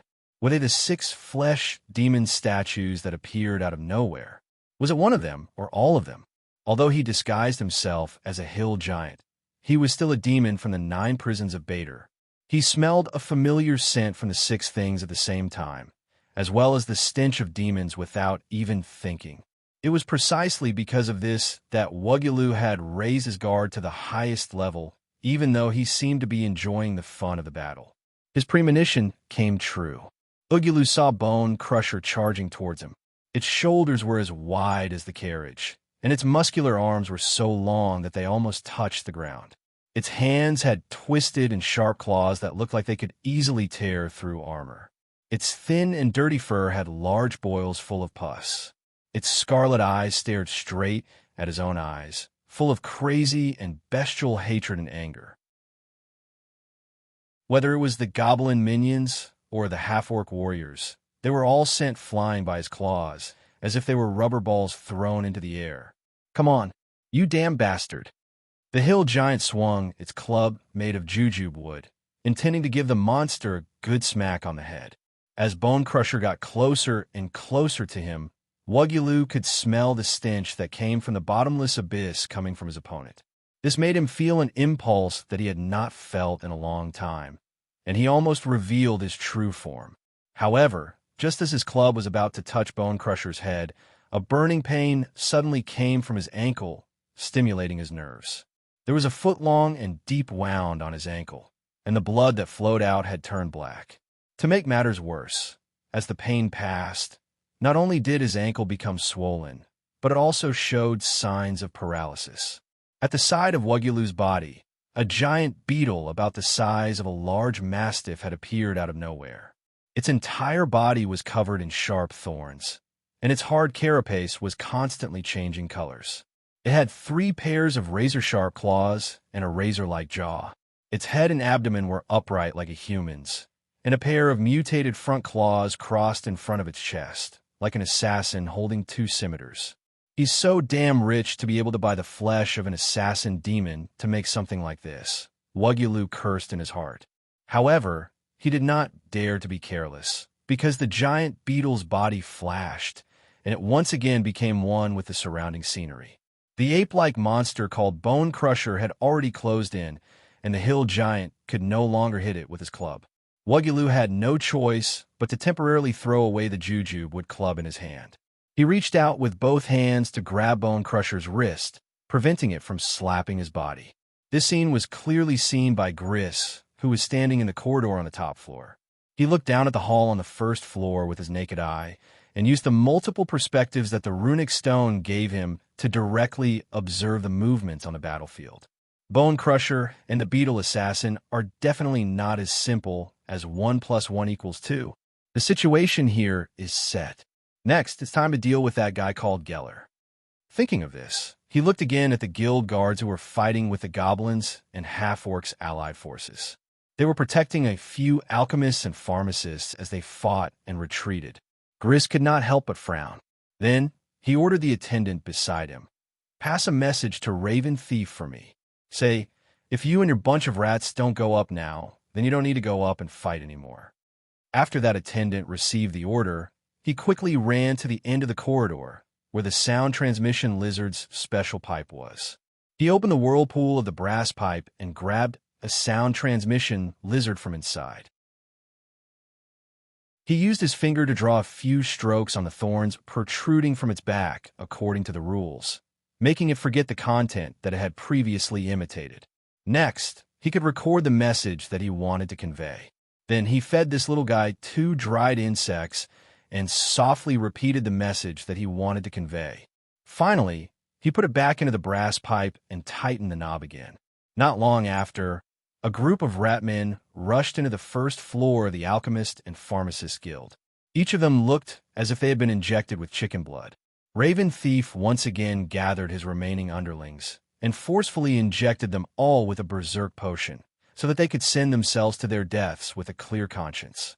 What was even more exaggerated was that he even took out a weapon that he had never used in street battles in the past.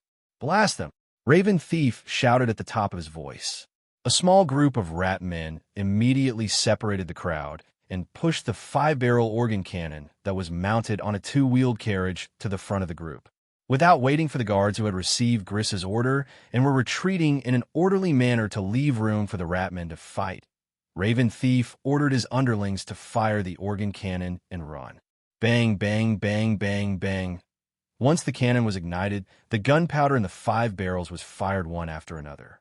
The thick smoke that came out almost made the gunner unable to open his eyes.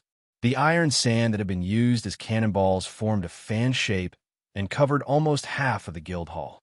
Whether it was the unlucky friendly soldiers who had been grazed by the bullets, the goblin underlings, or the half-orc warriors, all of them had wounds of various sizes on their bodies. At such a close distance, even if both sides were wearing some armor, even if the quality of the organ cannon handmade by the rat men was worrisome, the damage it caused was still real. In an instant, the guild hall of the Alchemist and Pharmacist Guild was filled with wails and cries of pain, one after another, incessantly ringing in the ears. Raven Thief, the leader of the half-orcs in the form of a rat man, laughed heartily. He was completely unapologetic towards his allies who had been accidentally injured. Little ones, let them have a taste of the fury of a rat. He wantonly roared loudly.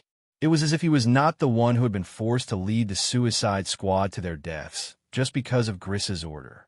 You can't do anything right, but you're good at ruining things, damn guy. It was difficult to see Raven Thief's face from the corridor, but it was not difficult to do so through the runestone. Griss had a panoramic view of the ratman's face, and his disgust for this guy rose in his heart once again. Since all the combat units have been mobilized and Jean Zhuge has spent what he should have spent, we might as well get rid of that rat as well. Yes, that's right. Originally, apart from the Bone Crusher and Beetle Assassin who were working together to kill Uguru, the remaining 4 combat units were preparing to break into the back of the group of bandits.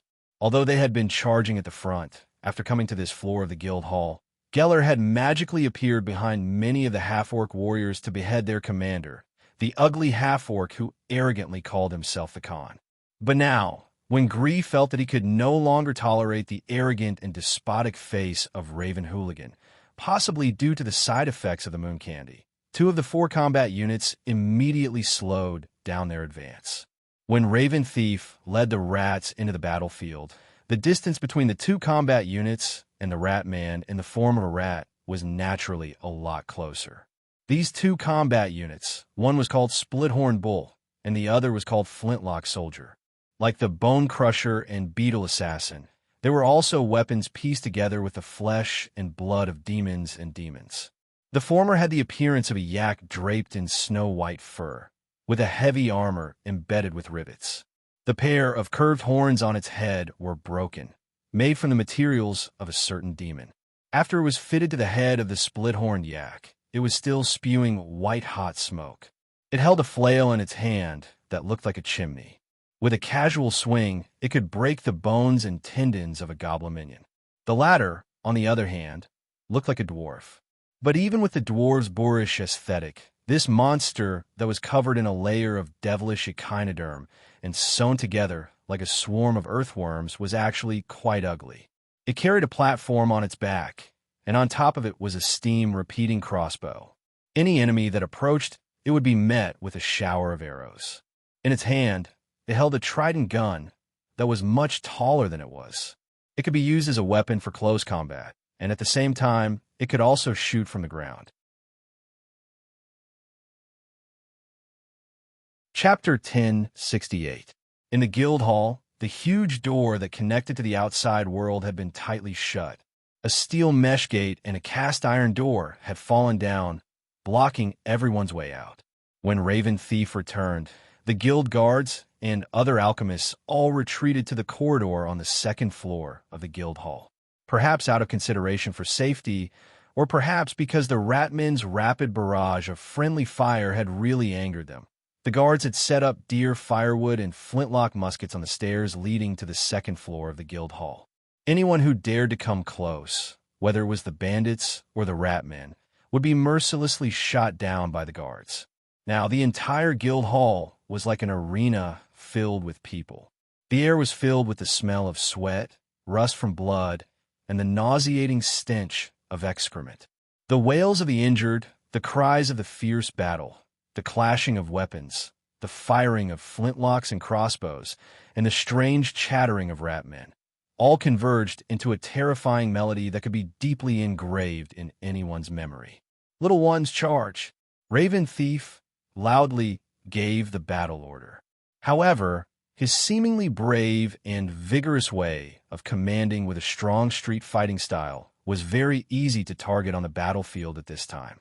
The orc warriors and goblin minions who had climbed up from the deep pit in the middle of the guild hall along the rope net all knew that Raven Thief was the leader of the Ratmen. What else was there to say?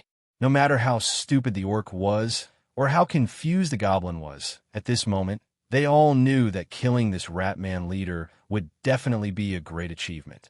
Moreover, they had come here to cut open the door of the Alchemist Guild's vault for money, so there was no need to fight to the death with the Alchemist Guild. If they could kill Raven Thief, those Ratmen might just flee on the spot.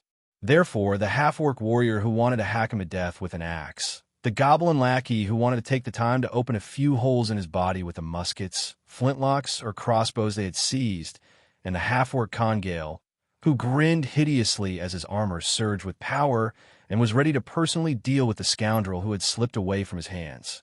In an instant, all of them turned into Grim Reapers and approached Raven Thief. "Since you hate me so much, then all of you can die." "Yes, yes." Raven Thief glared with bloodshot eyes and took out a green flask from his tattered clothes. He didn't throw it out directly. Instead, he used a three-pronged steel knife to break the flask that was sealed by the high temperature. Green steam suddenly emerged from the mouth of the flask.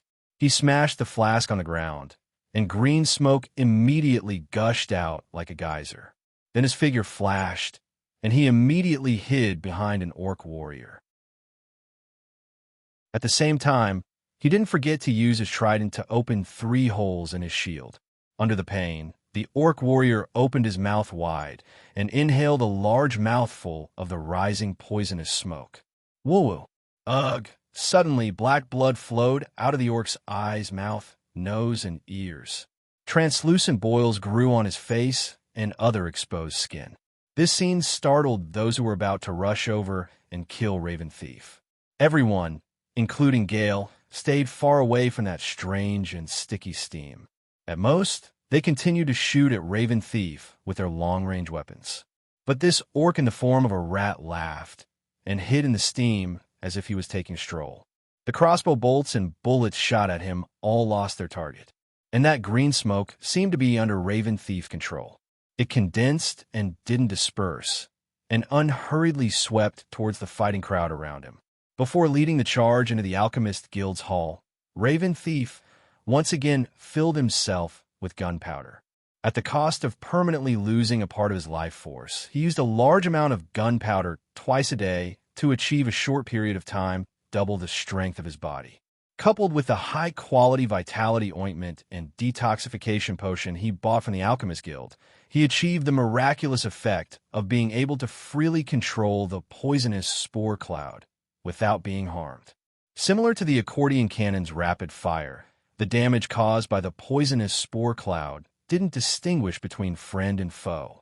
Raven Thief, who was controlling it, could use extremely high efficiency to directly poison or stab to kill the orc warriors and goblin minions. But for other ratmen, being grazed by was an extremely terrible thing. Many ratmen who were caught in it, after falling to the ground, would let out the same abnormal roar as the orc from before. Their throats were also completely destroyed by the green poisonous gas. But Raven Thief didn't care about this at all.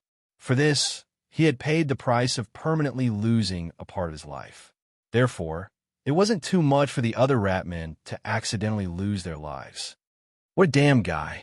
Standing at the top of the corridor on the 3rd floor, even without using the special vision provided by the runic stone, Greek could clearly see what was happening in the guild hall with his naked eye. His dissatisfaction with Raven Thief increased by a few degrees. Leaving him alive is definitely an incomparably terrible thing. So he directly ordered the cracked horn bulls and the flintlock soldier tear that bastard to pieces. The flintlock soldier took the lead. Just like a real dwarf, this combat unit pieced together by the flesh and blood of demons and devils had monstrous strength and violent instincts that didn't match its body size. Casually waving the fork gun, it sent a group of goblin minions around it flying, creating an environment for itself to snipe. Opening the bolt, it folded the fork of the fork gun and put it down. Then it fiercely chopped the 2-legged fork wrapped in metal into the oak floor of the guild hall. "My gun is very big," The combat unit spoke in the horsefly language. It was unknown if it was because the craftsman who made it imbued it with such an indecent language system. The 3 aiming lenses on its head ring fell one by one, and the mechanical device was calibrating the focal distance, making a click-click sound. The lenses, made of 3 different types of demon corneas, gave it the ability to see through hazy and invisible opponents, and also allowed it to lock onto the target it was about to kill. Death is easy. Come on, I'll show you. There is no wrong that can't be repaid by killing you. While muttering in a low voice, it put a flathead bullet into the magazine and pulled the bolt with a click sound.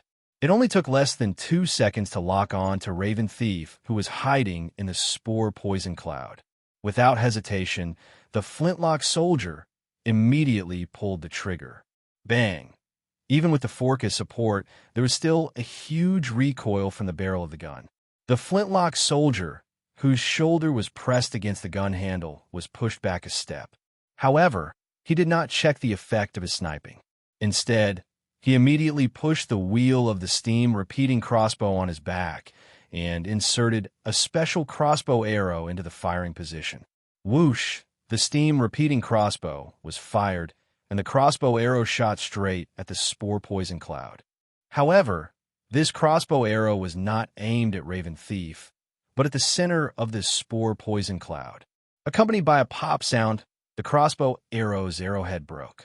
The extremely expensive freezing agent contained in a thin glass tube instantly flowed out.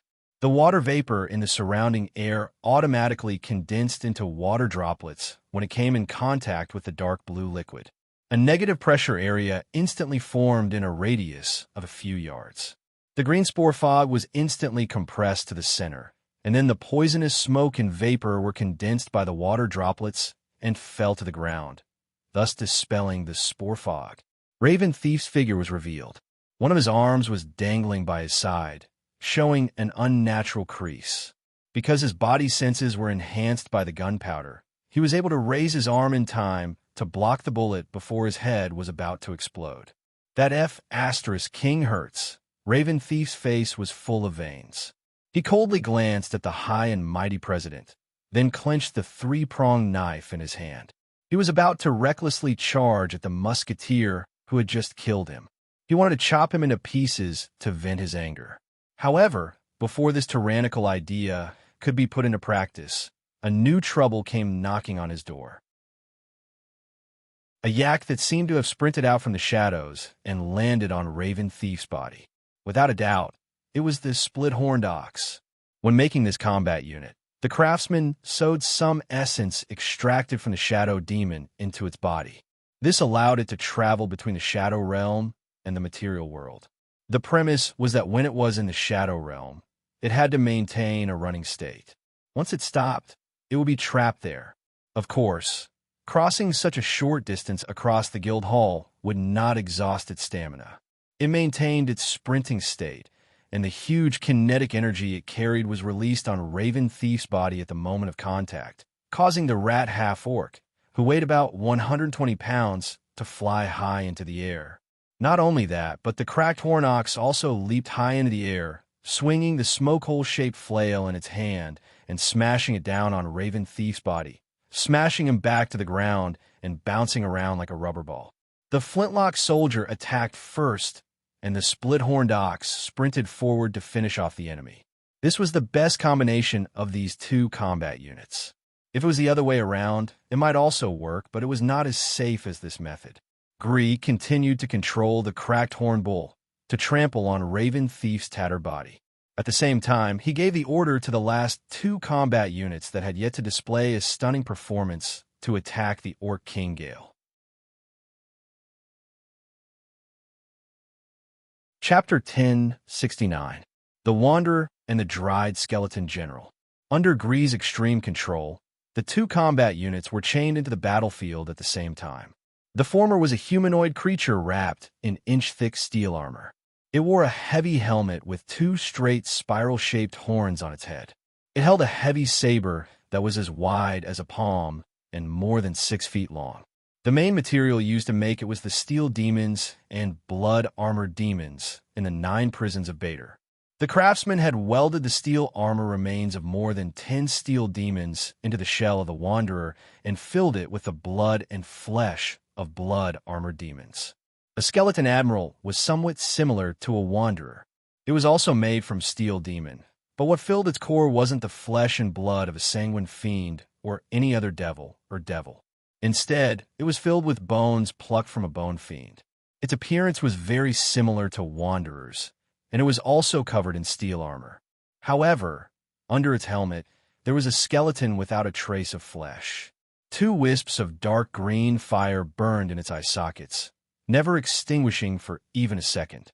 The weapon used by the dried skeleton general was a long-handled warhammer. This was the standard steam-powered hammer of the scale of perpetual order. It was simple and sturdy. Under Gree's control, the 2 of them formed an assault team. They immediately targeted Geller, who was hiding under the protection of many half-orc warriors. The Wanderer swung his saber, and the skeleton general swung his warhammer. The 2 combat units easily swept away the numerous half-orc warriors and goblin minions that surrounded them, as well as the numerous scoundrels that were foolish enough to get too close. The Wanderer took the initiative to attack first. He untied a small short-handled hammer that was first invented by the dwarves and named Dwarf's Arrow from his waist. He swung his arm and threw it at Geller, who was wearing power armor. The throwing method was very skillful. It was not a straight throw, but a parabola diagonally upward. Whoosh! Pa! Although it was a parabola, the warhammer's flying speed was very fast. In addition, the target was not too far away from the Wanderer. Therefore, Geller had just reacted and used his gauntlet to block the attack when the short warhammer hit him. Logically speaking, with the sturdiness of the zealot armor that he was wearing, even if he was hit by a flying hammer, he shouldn't have suffered too much damage. However, what he did not expect was that the flying hammer would explode the moment it collided with the hammer. It turned out that this flying hammer was actually some kind of camouflage.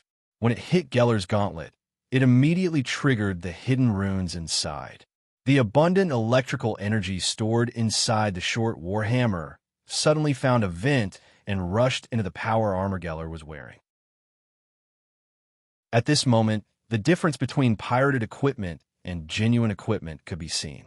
Due to the gap in knowledge and assembly level, Geller's pseudo-zealot armor did not have any special runes installed on it, nor did it have any protective measures against overload current. After the current flowed into the armor, Geller was immediately electrocuted. Crackle! Crackle! After a series of electric explosions, Geller fell into a state of paralysis due to the electric shock. He couldn't move at all. In terms of racial characteristics, the half-orc warriors guarding him were very loyal. Perhaps it had something to do with Geller's long accumulation of power. They didn't stab him because they wanted to get to the top, and some of the guards with shields formed a shield wall around him in time. However, although they reacted in time, the Wanderer and the Skeleton Admiral were even faster. At the same time as he threw out the electric flying hammer, the Wanderer held his Zamadeo diagonally, bent down, and stepped on the path of an unstoppable charge. The Skeleton Admiral followed closely behind, and with the help of the Bone Demon's bones in his body, he cast a spell that summoned skeleton soldiers. Some of the goblin minions, half-orc warriors, or rat men that had just been killed had their bones instantly separated from their flesh. Then, they quickly got up, picked up their weapons, and continued to fight. The Skeleton Admiral controlled them and pounced on the obstacles blocking the path of the Wanderer and himself, using the skeleton soldiers to clear the path for the 2. When they rushed in front of Geller, the formation of the half-orc warriors guarding the half-orc Khan had been disrupted by the skeleton soldiers. The Wanderer strode towards the scattered shield formation. In order to accumulate the power of the Zamadeo, it did not swing its saber down.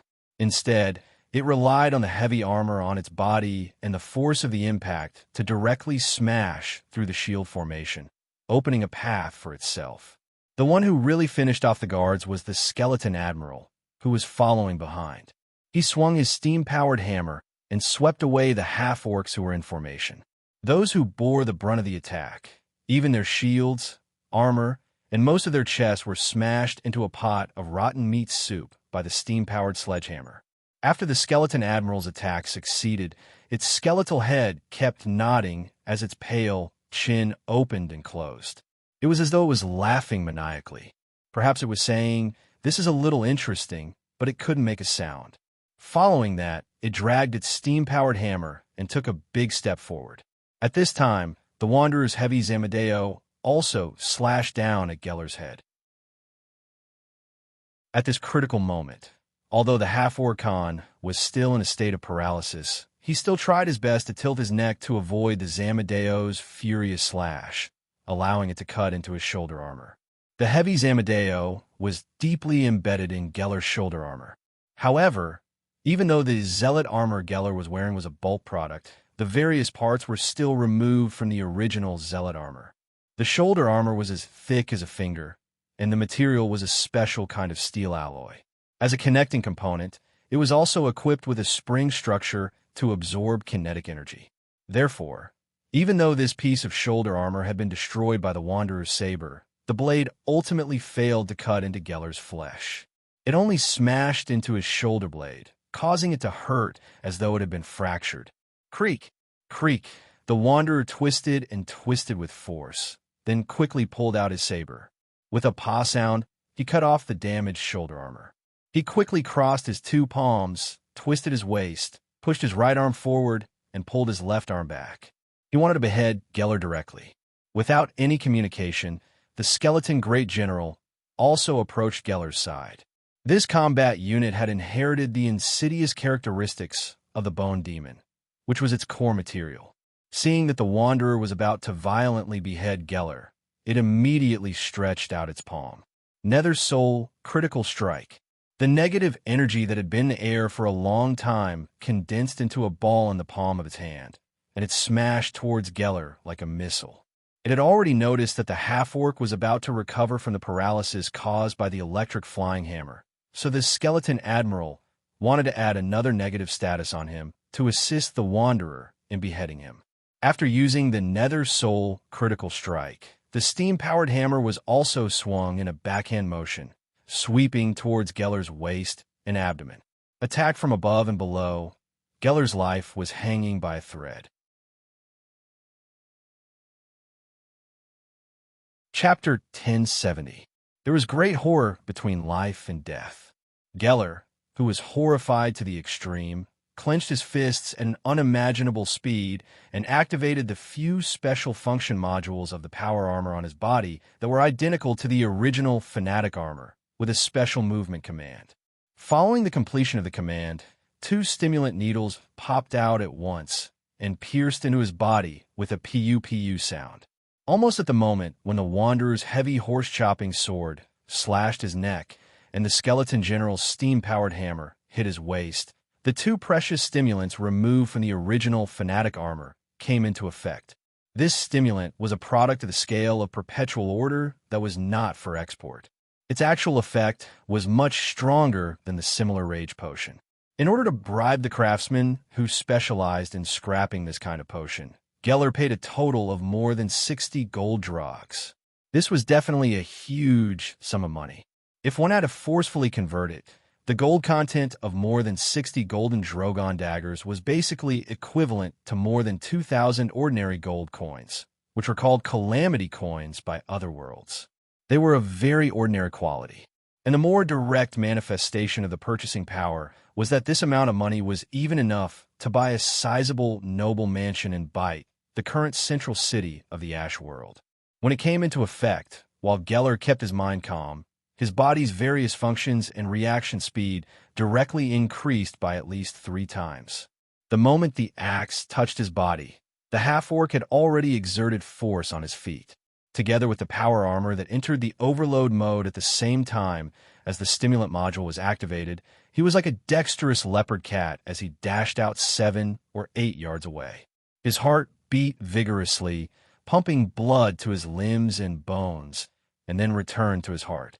Blood circulation, kidney, liver, and other detoxification organs were operating rapidly, completely eliminating the negative effects such as paralysis and dizziness caused by the electric shock and negative energy erosion. His movements were restored to normal.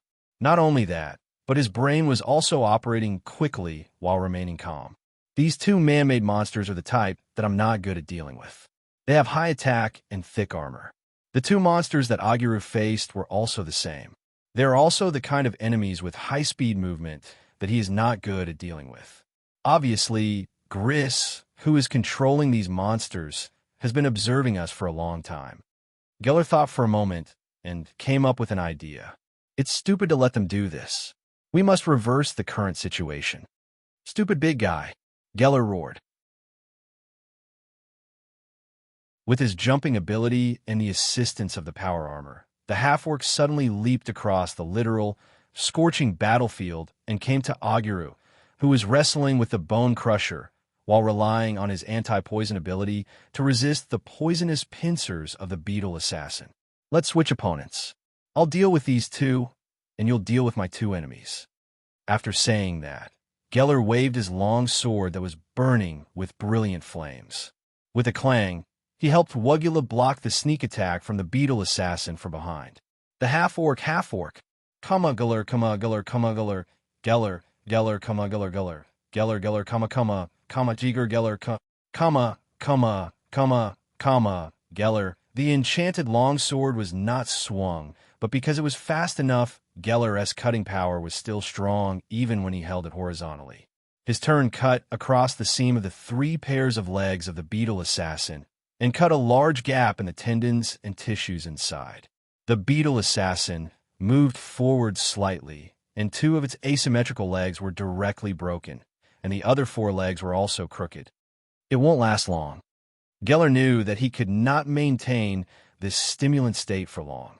Not only could his body not withstand it, but the power armor on his body could not maintain the overload state for a long time. Therefore, he had to end the battle as soon as possible. Go to hell, Geller roared. He jumped up again, holding the hilt of the enchanted longsword with both hands. Taking advantage of the beetle assassin's slowed down, he ruthlessly stabbed the tip of the sword into the head and chest of its humanoid form. The blade entered the flesh, and a blazing flame suddenly surged out from the top, directly turning the upper body of the beetle assassin into a large torch. And this combat unit waved its scimitar-shaped caliceri, wanting to drag Geller with it before it died, but its caliceri could not cut through the alloy plates of the power armor. Chila, Geller pulled out his sword, raised his foot, and kicked the burning limb of the combat unit out with a bang. It smashed into the approaching skeleton general and wanderer not far away. Once again, he thrust out the blade in his hand, aiming at the ape-shaped bone crusher, whose wrists were currently being grabbed by Wugulu as he wrestled with it. I'll stop those 2 monsters. Wugula laughed heartily. He suddenly exerted his strength and pushed Bone Crusher, who also had extraordinary strength, a few steps back. Then, without worrying about being ambushed by the former's claws from behind, he used the tip of his foot to pick up the jujube mace that was thrown on the ground before. Holding the weapon, he swung his arm and turned around to smash the mace towards the other 2 combat units that had already closed in on him. Geller stabbed the flaming longsword at the back of the Bone Crusher. Because he was in a state of excitement, his sword was extremely fast. The Bone Crusher did not have time to dodge, and it was skewered on the blade of the longsword. Although this Bone Crusher was sturdy and extremely powerful, in order to better display its agility, the craftsman did not consider equipping it with armor when it was designed. As a compensation for its poor armor, the awl-like nails of the Bone Crusher were enchanted with a spell called Vampire's Touch. When this combat unit engaged in close combat with the enemy, as long as it scratched the enemy's body with its nails, it would be able to drain the enemy's physical strength by sucking the enemy's blood, thereby achieving the effect of healing itself. It was worth mentioning that if the enemy's agility was not high, but his physique and strength were outstanding, then the Bone Crusher would easily be restrained by the Bone Crusher. The Bone Crusher would easily be tortured to death by the Bone Crusher. However, when the Bone Crusher encountered Geller, who was injected with stimulants, agile and heavily armored, it would obviously be restrained by the Bone Crusher. No matter how the Bone Crusher attacked, Geller could easily wave his fist to resolve it, not to mention that there was a flaming longsword in its chest. That's right, The enchanted longsword was still in the chest of the bone crusher. It was stuck by the powerful chest muscles of this combat unit. However, because most of the muscles in its body came from kind of a abyss demon called the Bugalot Ape Demon, and demons were not completely immune to fire damage, the bone crusher was actually quite uncomfortable now. If it weren't for the fact that he was in the middle of a battle, and there were some goblin minions, half-orc warriors, and rat men who could be regarded as his allies that could trigger the effect of vampiric touch, Bone Crusher would have been beaten up by Geller's storm-like punches and kicks. It should be noted that the armor on the half-orc had many barbs and spikes. Chapter 1071.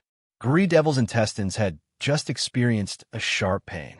This was one of the drawbacks of using the runestone to link the senses of the combat units. It was fine if they suffered some ordinary damage, but once they were completely destroyed, like the beetle assassin, the sensory feedback caused by the death of the combat unit would cause the controller to feel a heart-wrenching pain. Finally, the president of the Alchemist and Pharmacist Guild, who had lived like a prince for a long time, could breathe a sigh of relief. He also noticed the change in the battle situation.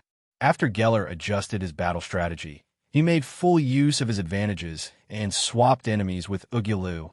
The beetle assassin was quickly killed, and then the Bone Crusher was caught in a fierce battle. As for the Skeleton Admiral and Wanderer, who were fighting passionately with the mountain giant, they no longer had the advantage they had in the battle against Geller. Gree angrily held the runestone, his head burning. His brain seemed to be burning in his skull. He could not help but take out more moon candy, put it in his mouth, and chewed it in big bites. The power of this forbidden item flowed in his veins like venom, making him feel dizzy and comfortable. At this moment, through the runestone, he could clearly see how the magic that connected the combat units was woven and the enormous power it used. He had to focus all his attention to ensure that it worked properly. He waited for a moment until the haze in front of him disappeared completely. He finally switched to the perspective of the flintlock soldier and the split-horn bull. It seemed that it was time for them to join the battle. Very good, Gree thought. It was time, because he was about to lose control of the enormous magic energy that he had to bear to use the runestone. The energy spread in his body like a raging fire. Although he felt that his body was full of power, it seemed that he could explode at any time. He felt dizzy and saw stars. Everything in front of him seemed to be shaking. He focused and tried hard to recall some of the incantations that he had seen in the operation guide when he bought these combat units a long time ago.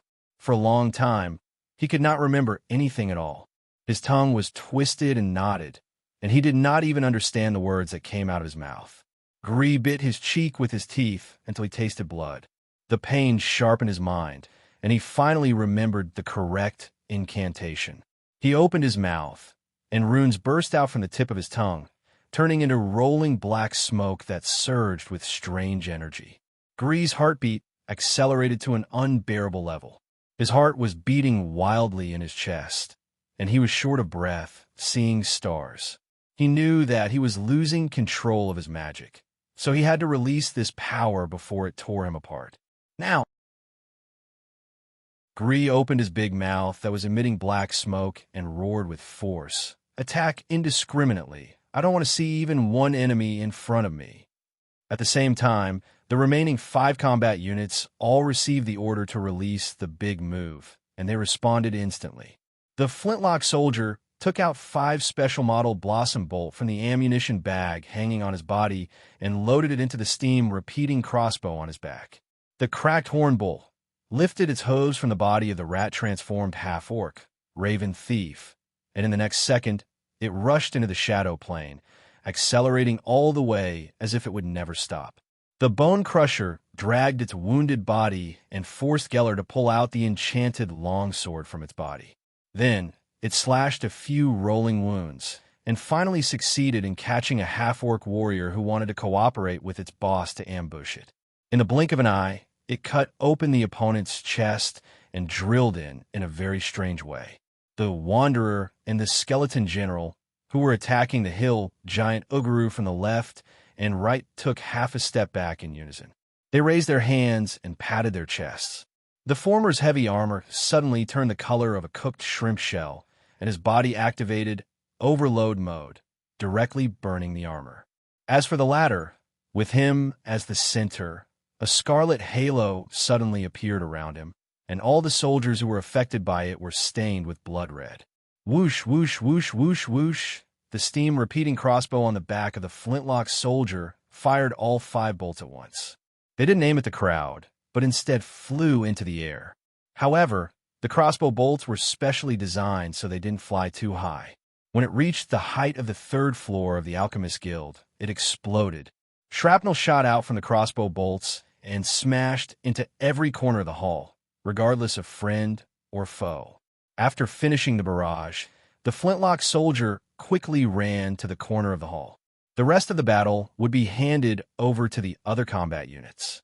If it stayed in the field, it would most likely be affected. The cracked horn bull, which had been sprinting in the shadow plane to accumulate momentum, suddenly appeared above a group of goblins who were climbing up the rope net. This white behemoth waved its smoke hole-shaped flail and fiercely smashed the goblins together with its body. It transferred all of its momentum to these enemies. With a muffled rumble, its body smashed straight into the underground warehouse of the Alchemist and Potioneer Guild. The goblin minions and a few small teams of half-orc warriors who had yet to join the battle were all within the range of the Splithorn Bull's attack. They were hit head-on in an instant, and the awkward situation of being in the rope net left them no room to turn around. The rope net broke with a chi-la sound, and the goblins and orc warriors who were still hanging on it fell into the underground warehouse of the Alchemist Guild. Many people were killed by the cracked horn bull at that time. Those who were lucky enough to escape with their lives were not so lucky. They were used as cushions by the huge cracked horn bull. They were stepped on by the huge cracked horn bull, and their bones were broken one after another. At this time, Geller and Ugulu suddenly realized that their reserve team could no longer keep up. After the baptism of a round of fireworks, there were only a dozen people left in the Alchemist Guild's hall who could still fight. Among them, there were slightly more orc warriors left because they were equipped with leather armor, chain armor, and other protective equipment. As for the goblins who were the first to act as cannon fodder, almost none of them could breathe now. Their corpses bloomed on the oak floor of the guild hall. But this was not the worst situation. The worst was yet to come. First, Geller witnessed the loss of an orc warrior on his side. The orc who had just been drilled into the chest of the bone crusher suddenly burst like a bubble. Amidst the blood, flesh, and broken bones, the bone crusher stood up. Although this combat weapon was covered in blood, it was very strange that all the wounds on its body had disappeared without a trace. It was impossible to see where the wounds were. Not only that, after drilled into the orc to heal, the bone crusher seemed to have fallen into a very excited and violent state. In order to drill into the orc, its entire body had clearly curled into a ball, but now it was like a sponge that had absorbed water. It was very obvious that it had swelled a few times. At this moment, although this bone crusher still maintained a humanoid body, its head protruded out, turning into an ugly rat and a ferocious wolf. Its body was covered with knotted muscles like a ship's rope. There were huge boils everywhere, and its skin was covered with mutation marks. Its claws open like a rake, and at the end of each finger was a dagger-length sharp claw. Its mouth had huge fangs covered with saliva. Even in the noisy battlefield, its low roar could be clearly heard. Ayo! It let out a roar like a hyena's howl, then bent its body like a silverback gorilla and pounced on Geller in front of it. Even if the bone crusher's action of waving its arms looked like a tortoise's fist with the addition of its slap force and those foot-long nails, this guy was actually quite terrifying at this time. Clang, clang, clang, clang, clang. Geller was about to dance the big sword in his hand like a flower. Every time it collided with the bone crusher's claws, sparks would burst out in all directions. This actually made him feel very distressed, because the wear and tear caused by those collisions would definitely affect the quality of this enchanted longsword. After that, it would cost a lot of silver cats to repair, and this was under the premise that it was not completely destroyed in the battle. Just like the battle in the Alchemist and Pharmacist Guild that was constantly deteriorating due to Griss's reckless actions for both sides of the battle. It was not only the crazy Bone Crusher, the musketeer that kept shooting from the back, and the split-horn bull that was intercepting the reinforcements of Geller and Uguru that were annoying.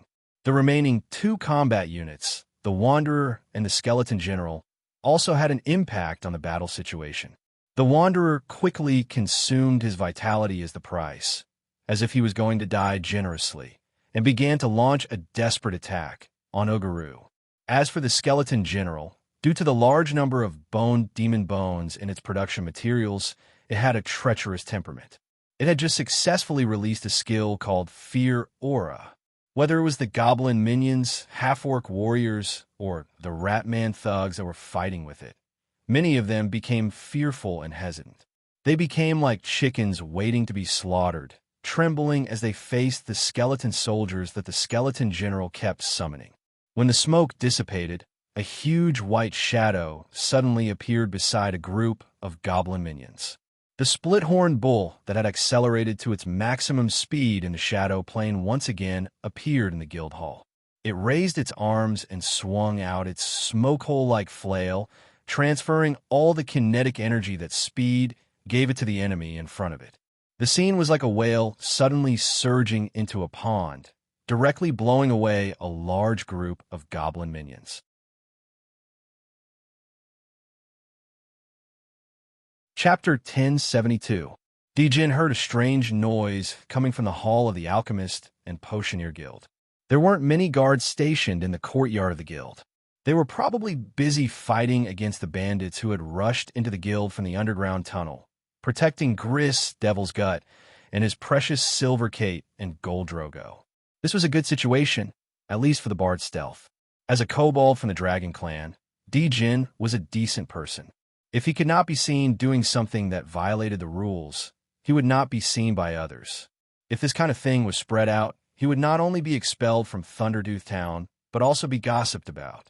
After all, the profession of a bard mainly relied on reputation. Of course, little Dijin didn't lack real talent.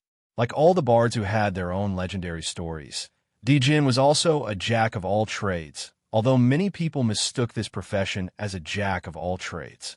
He could not only cast spells, but also fight with the enemy like a seasoned ranger.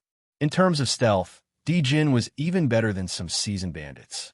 Almost silently, Dijin came to the outer edge of the Alchemist and Potioneer Guild building. The traps set in the guild courtyard were all marked by him with a special method after he saw them. When he withdrew later, he would not touch them. Moreover, before coming here, he had deliberately cleaned his skin and scales repeatedly with fine sand, charcoal ash, and clear water to get rid of the smell on his body. Therefore, the large dogs that were raised freely in the yard did not notice the visit of the Dragon family clan's kobold. Standing in the corner of the outer wall of the guild building, Dijin bent his legs and stretched his arms to twist the switch on his pair of spider boots. A small spider-shaped gem slowly rotated and returned to its original position. Before it returned to its original position, the person wearing this pair of enchanted boots could easily walk and jump on the wall. If he was free, he could even dance, just like a real spider. Little Dijin ran up and jumped up the wall. Under the cover of the night, he, who was wearing the stealth robe, was like a shadow moving on the wall. It was not eye-catching at all. He quickly climbed to the top of the building and carefully observed to make sure that there was no one on duty. Then, he jumped and landed steadily on the roof of the Alchemist and Potioneer Guild. According to the architectural requirements of Thundertooth Town, as long as the building was more than 24 feet tall, it must be equipped with a specific specification of chimney for heating in winter. The diameter of these chimneys was at least 1.5 kobolds shoulder width. Because in order to prevent a fire, every year, there would be dedicated Dragon Clan kobold workers going from house to check and repair these chimneys and collect a certain management fee from the owners. Although most of the chimneys were equipped with anti-theft grills, Lil Dijin had also brought along some secretions of the rust monsters on this trip. These were not things that ordinary thieves could get their hands on. The bard had collected some by chance when he went to the Ramsey Plain on an adventure. With these secretions, he could easily etch a hole through the anti-theft grill to let himself pass. He used a light and sturdy rope made of spider silk and twine to wrap around the brick at the tip of the chimney. Then, he hung the rope into the chimney. Dijin pulled the rope and jumped into the dark chimney pipe. Step by step, he slid down the heating boiler room of the Alchemist and Potioneer Guild. At this time of the year, the heating boiler had not been turned on. There was no one in the boiler room, and the door was locked from the outside. However, this was still not a problem for this bard, who had rich adventure experience. Using only a portable hand-crank drill and a thin iron wire, little Dijin drilled a hole in the elmwood door of the boiler room.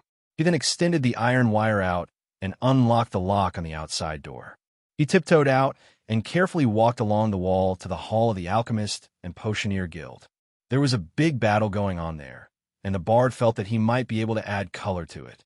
If you have any skills that I don't know, Geller dodged the attack of the Berserk Bone Crusher. He immediately approached the hill giant Ugulu and yelled at his ally, "You better take it out quickly. If you still hide it, you're digging your own grave." Ugulu waved the datewood mace and deflected the wanderer's heavy sword slash. This caused another inch-deep crack to appear on his weapon. There were already dozens of similar imprints on it. Although Ugulu would use tree sap to repair his weapon after every battle, he estimated that the datewood mace wouldn't be able to withstand dozens of wanderer slashes. Not to mention, there was also a withered skeleton general with a steam-powered hammer who always supported the former from a tricky angle. "This guy has a point," Ugula muttered in his heart. He had to admit that if he continued to hide it, tonight's raid on the Alchemist and Potioneer Guild would end in failure. At that time, not to mention devouring the devil's stomach to complete his third and most important evolution, even those gold daggers that could be said to be in his pocket would be taken out again. Although in this way, I have to kill him who knows the secret. But that seems to be the original plan. Ugulu, who disguised as a hill giant, but was actually a guest from the 9 prisons of Bader from another dimension, made a decision in an instant. He was ready to lay his cards on the table. Roar! Ugulu let out a roar. His voice was so loud that even the entire building of the Alchemist and Potioneer Guild trembled twice. The dust on the ceiling rustled down. Then, he twisted the handle of the datewood mace with force. The handle of the wooden mace was disassembled, and a hemp rope was exposed from inside. Ugulu hooked the hemp rope with his index finger and quickly pulled it out. Chi. The fuse was removed, and a thick smoke instantly spewed out from the datewood mace hidden in it, blocking Ugulu's huge figure. Hiding in the smoke and dust, he immediately threw the wooden mace at the flintlock soldier, hiding in the corner of the hall, according to the position he had just memorized. That guy had just attracted Ugulu's attention. He did not want to be on guard against the enemy's long-range sniping in the following battle. Since he had already decided to reveal his true identity, everything had to be carried out according to the war drill of the 9 prisons of Bader. In Bader, the priority to eliminate the enemy's long-range attacks was a rule that many demons had verified with their lives.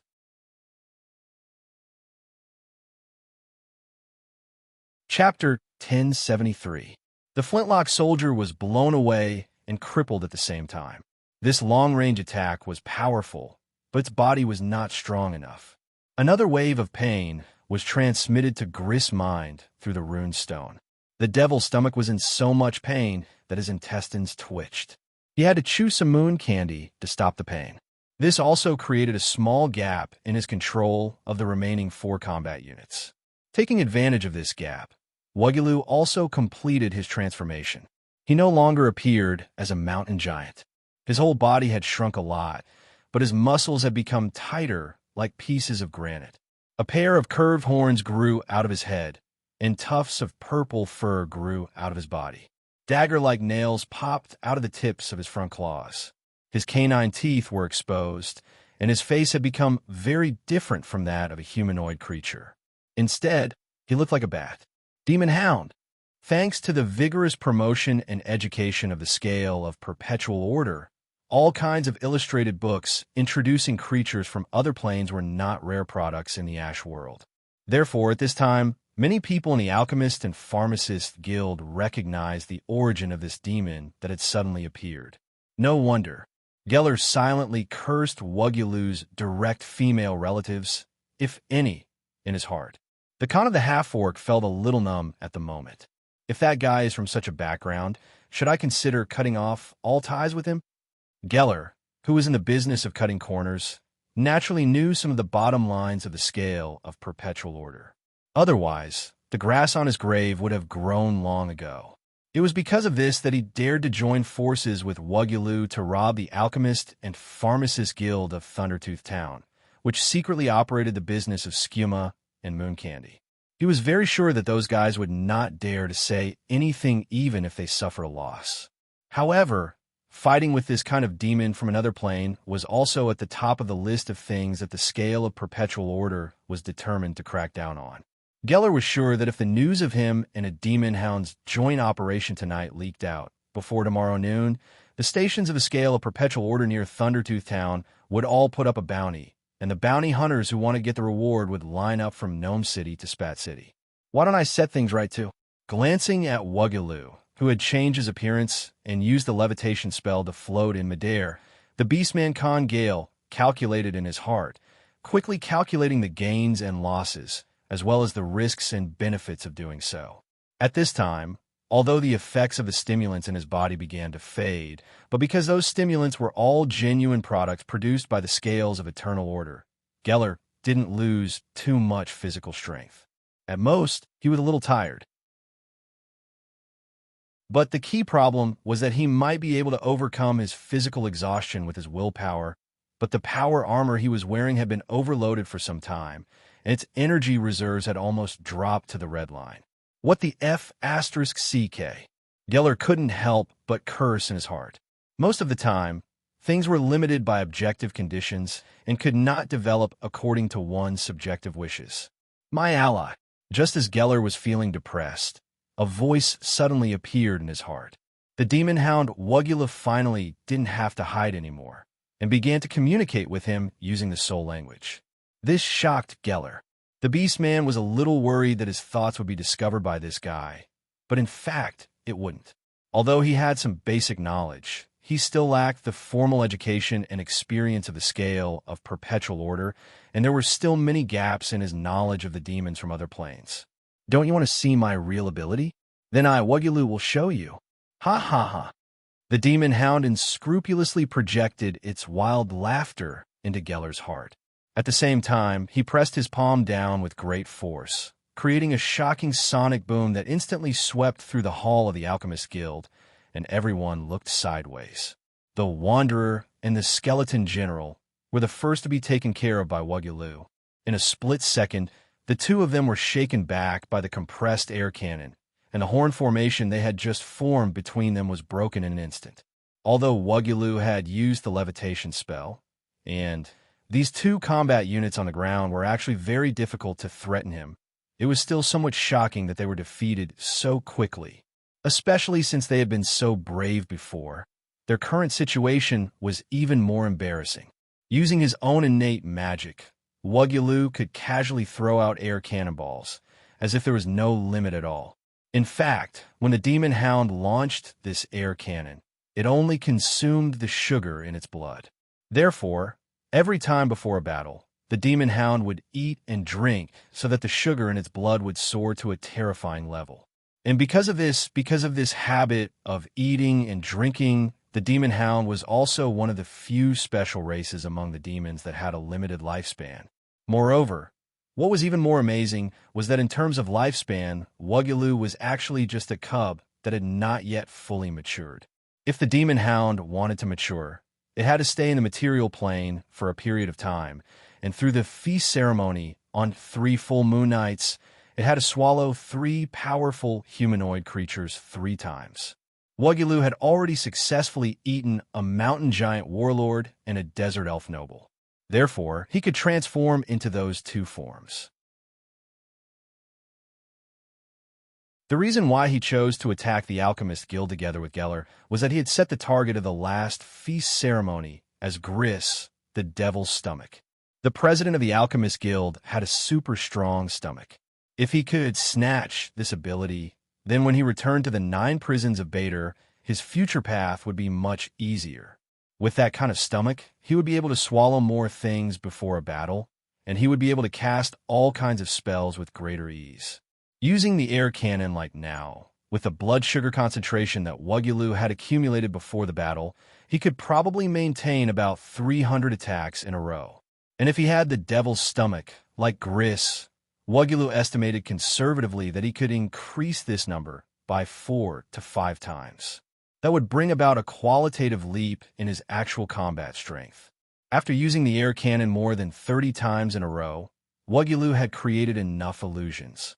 The guards and alchemists of the Alchemist Guild, and even the Orc Geller, thought that he would maintain this berserk state until all the combat units and the suicide squad of the Rat Men were bombed into dregs. In fact, there were only a few Rat Men left after being bombed by him. However, in the next second, Agiru's figure that was floating in the air suddenly disappeared. When he reappeared, he was directly teleported behind Gris, the devil's stomach.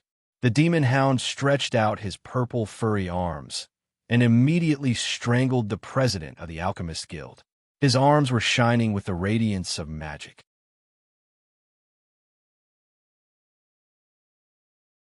Chapter 1074. Scalding, blazing, scorching pain, as well as a huge pressure, Gris's Japanese brocade robe instantly turned yellow where Wugulu had grabbed him. A smell similar to burning hair wafted in the air, but there wasn't much smoke coming out. Damn it! Before Wugulu lifted him off the ground, the president of the Alchemist Guild suddenly bent down and took 2 steps forward. Then, he quickly broke through the railings of the corridor on the 3rd floor and fell into the Alchemist Guild's hall. He fell down together with Wugulu. Although the latter had used a levitation spell on him, Gris's reaction was extremely fast, so the spell's effect wasn't obvious. At least, it didn't pull the president's 300-pound body. Go save the president. Similarly, the guards and alchemists of the Alchemist Guild didn't react in time. Only now did they react. They hurriedly rushed back to the guild hall to save the president, because they were worried about accidentally injuring Gris. Although they had flintlocks and heavy crossbows in their hands, they didn't dare to use them rashly. They could only brandish their swords and charge at Wugulu, who was holding Gris. But Wugulu didn't seem to see these people at all. The muscles on his arms bulged, and Gris's whole body creaked nonstop. Scorching Hands was more like a bonus at this time. The killing power of a simple grab was already great enough. I'll help you, Geller roared. He waved his enchanted long sword and charged at Gris, who was being held by Wugulu. It seemed like he would behead Gris in an instant. At this time, he had already made a decision. Would he fall out with Wugulu? Should he set things right and draw a clear line with this demon hound? That was a matter for later. He had to wait until they opened the vault of the Alchemist Guild. Moreover, the 4 combat units in the hall were also charging at Wugulu with all their might. They didn't even bother to look at Geller, who was close at hand. Geller felt that even if the demonic hound was not killed, it would still be seriously injured after being attacked by the 4 combat units. Now, he might as well kill Gris Devil's Gut directly to avoid any more trouble. Good, good, good. Seeing this, Ugula shouted out good 3 times, as though he did not care about Geller's action of wanting to snatch the kill instead of sincerely helping him block the attack. Kill this devil's stomach, then we'll open his vault and split. While mumbling, Wugula shrugged his shoulders casually, and 2 pairs of muscles bulged out from his back like a pair of thighs. Then, the 4 muscles exploded at the same time, and 4 arms popped out from his back. Wugulu's body was visibly skinny, but his 4 new arms were astonishingly strong. 1, 2, 3, 4. The 4 arms on the demonic hound's back punched in 4 different directions, once again releasing the air cannons that bombarded the hall of the Alchemist Guild. The 4 air cannons landed on Wanderer, Skeleton General, Bone Crusher, and Splithorn Bull respectively, causing the charging of the 4 combat units to stagnate for a moment, giving the demonic hound an opportunity. Damn you, Jinjuga! Wugulu roared wildly, but the sarcasm in his tone was more than madness. This seemingly rude but extremely cunning demonic hound once again used the advanced teleportation spell, grabbing Gris and appearing behind Bone Crusher in a back-to-back posture. Moreover, his neck turned 180 degrees in an instant, and he turned to face the enemy. A pair of arms on his back suddenly stretched out, tightly grasping the two arms of Bone Crusher, clamping him in the palm of his hand. The other pair of arms then climbed up the combat unit's neck. As he flexed his muscles, the Bone Crusher's head was instantly pulled out from its body along with its spine. Before the combat unit fell to the ground, Wugulu grabbed the head with the spine and used it as a hammer to smash the head of the split horn bull that had just appeared in the material world from the shadow plane. With a successful strike, he did not care whether he had succeeded or not, and immediately used the advanced teleportation spell. When he appeared again, he was directly opposite the withered skeleton Great General. Using two hands to hold the handle of the long-handled steam-powered hammer, Wugulu's other pair of fists punched the face under the skeleton general's helmet, as well as a rune core hidden behind its breastplate by the craftsman who made it, restoring its original appearance. Demons like the demonic hound were naturally sensitive to magic, so they quickly discovered the hidden Achilles heel of the combat unit. Bang! Bang! After two dull thuds, the heavily armored skeleton general took a few steps back in response, and then sat on the ground in an undignified manner. It struggled to stand up, but its armor seemed to be extremely heavy. The body that was pieced together from the bones of the demonic hound could not straighten itself. At that moment, it no longer had the demeanor of a general. It was like a skeleton that had been buried in the yellow soil. Not only that, but Wugulu had also borrowed its steam-powered hammer. The latter exerted strength in his waist and abdomen, and with his feet as the center, he twisted in a circle. The steam-powered hammer accurately smashed the side of the Wanderer's huge saber that was charging in front of him. Wugulu pressed the trigger, and the moment the two weapons collided, the steam-powered hammer quickly bounced more than 10 times, bending the two-finger-thick saber. In the form of a demonic hound, Wugulu not only kidnapped the president of the Alchemist and Pharmacist Guild, but also fought against 4 combat units alone. Although this was also due to the limited ability of Gris, the Devil's Intestine, who controlled the combat units, and the fact that Wugulu had previously figured out their methods and figured out the corresponding combat strategy in his mind, he almost wiped them all out. This scene was really a bit shocking. Not only the people of the Alchemist and Pharmacist Guild, Geller and his men, but even little D. Jin, who had been hiding and watching the battle for a while, was secretly a little speechless. This bard had been to many places and was definitely not the kind of person who was ignorant. He was also a master who was about to touch the threshold of the legendary profession. At that moment, he felt that he might be at a disadvantage if he were to fight with him. Fortunately, the bard was not prepared to do that. Heroes and thieves were not recorded in books. That was the hobby of warriors, especially the berserkers. The bard would rarely carry a weapon and fight with the enemy. They had their own way of fighting the enemy, and the stories that were passed down were even more worthy of being recorded in books. Thinking of this, little D. Jin was not prepared to wait any longer. After a while, if the demonic hound slaughtered all the people of the Alchemist and Pharmacist Guild, the stage would be empty, and it would not be beneficial for the bard to show his ability. The kobold from the Dragon family clan held a tool that looked very similar to a tuning fork in his backhand. Like throwing a flying knife, he used a special technique to throw all of it out in one breath. These tuning forks were all nailed to the walls and ceiling of the Alchemist and Pharmacist Guild, and their positions were very hidden. Then, little D. Jin took out the castanets that he was used to using and the small copper drum that was engraved with many animal totems. Crackle, clink, clink, clink.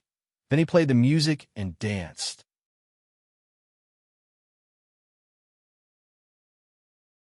Chapter 1075. There was a heavy drumbeat in the Alchemist and Pharmacist Hall, and everyone's chest rose and fell with it. For a long time, the monotonous drumbeat was the only sound. Then, with a burst of rapid drumbeats, the sound of the bone castanets was also mixed in. Blood flows in a mess, staining the sand into a paste. Breath is gone. Anger is left. Corpses are entangled. Death is on the other side, asking where to go, It's better to die a happy death. The bleak and tragic battle song was slowly recited by Dijin. Those tuning forks, like magic tools, also trembled, making the bard's voice sound in all directions. His voice was deep and majestic, and it was not like an ordinary kobold at all. What was even more surprising was that when the battle song sounded, everyone in the Alchemist and Pharmacist Guild Hall who heard this song was confused at first. Then, with the change of the lyrics, they became determined instead, and they were no longer as tired or fearful as before. What's the pity of death? Poems will spread. Dijin's voice suddenly became agitated, like an eagle flying into the sky. The bronze drum and the castanets in his hands suddenly stopped at the same time, and he shouted the oath he made with his meaty voice. The sound lingered for a long time. After using music to open the hearts of the warriors on both sides of the war, the bard implanted such a thought in them: shout wildly, fight fiercely, and die generously. Your death will not be unknown, and I will be responsible for singing the poems written with you as the protagonists. He did not lie, and he would not deceive the warriors who had been moved by it, because this was the path he was destined to take in this life, to use music and singing to move people's hearts, compose, and sing all kinds of stories. If he wanted to be promoted to a legendary bard, Dijin would stick to this path. At the same time, when he completed the contract, the Alchemist and Pharmacist Guild Hall completely changed. Whether it was the half-orc warriors, the guild guards, or the alchemist and pharmacist, these people were no longer confused. Wasn't it just a battle? What was there to think about? Wah, GA. Kill these bastards. Yes, yes. Go to hell, go to hell. Squeak. The real battle that was worth writing finally broke out at this time. The chaotic battle, just now, was just a big fight to satisfy the desires of a few people. Fundamentally speaking, it was not a serious battle at all. At least, that was what Dijin thought. The bard hit his figure because in the next second, a pair of fists smashed towards his back. You damn thief! Woolgaroo roared loudly. As soon as he discovered Dijin's whereabouts, the demonic hound used a greater teleportation spell to kill him with one punch. Although this demon was immune to the influence of little Dijin's battle song of the oath, he still underestimated the abilities of this bard. Even though he had always been jokingly called a jack of all trades, how could a person who was about to touch the threshold of legendary be so easy to deal with? Little Dijin's stealth footwork was comparable to that of an experienced thief or assassin. He activated Shadow Step and disappeared into the shadows.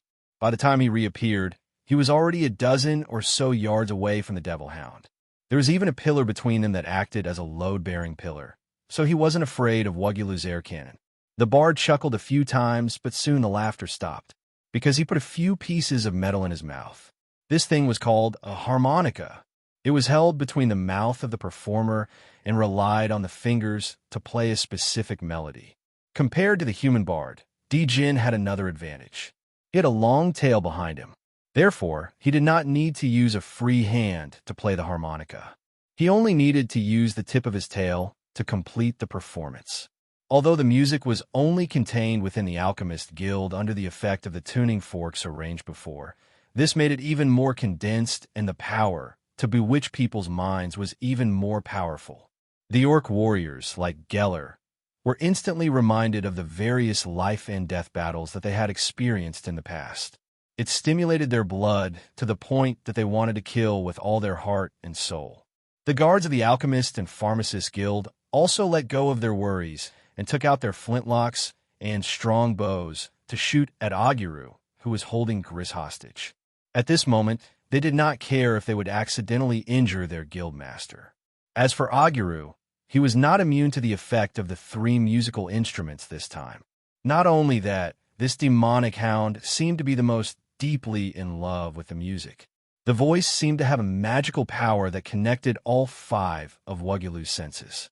He seemed to smell the smell of sulfur mixed with blood, hear the howling of thousands of demons gather together, and see the glint of swords and sharp teeth as far as the eye could see. Dijin's new formation-breaking song actually reminded him of the terrible, bloody battle he had participated in and survived when he was just born. This memory which had been sealed for a long time, evoked the deepest fear in the demon hound's heart. He suddenly had the illusion that he had to turn around and run away. When the bullets and arrows hit his body, the real pain eased his emotions. Only then did Wulguru remember that he was no longer in the 9 prisons of Bader or in a bloody battlefield, but in the material plane of the Ash world. "You little thief!" "Ah!" The furious Wulguru flew directly to the hiding place of the bard. He did not care that there was a thick pillar in the middle. He wanted to smash it down. It would be best if he could kill the abominable bard who had suddenly appeared and almost ruined his plan. However, what he did not expect was that when he flew out, the guild master of the Alchemist Guild, who was in front of him for the Demon Hound at this time, it was difficult to define in front and behind, made a new move. In addition to having a literal devil's stomach, greed devil's gut, also had a pair of teeth that ordinary people could not compare to. The burnt silk robe in front of him was completely torn into pieces, revealing the huge mouth that had been hidden on his chest. This huge mouth full of razor-sharp teeth bit down on Wugulu's arm, and with a few crunches, swallowed the entire forearm of the demon hound into the stomach of the demon hound. Then, the huge mouth, like noodles, began to gnaw on Wulguru's whole arm little by little. This scene was both strange and bloody. It was beyond the imagination of ordinary people.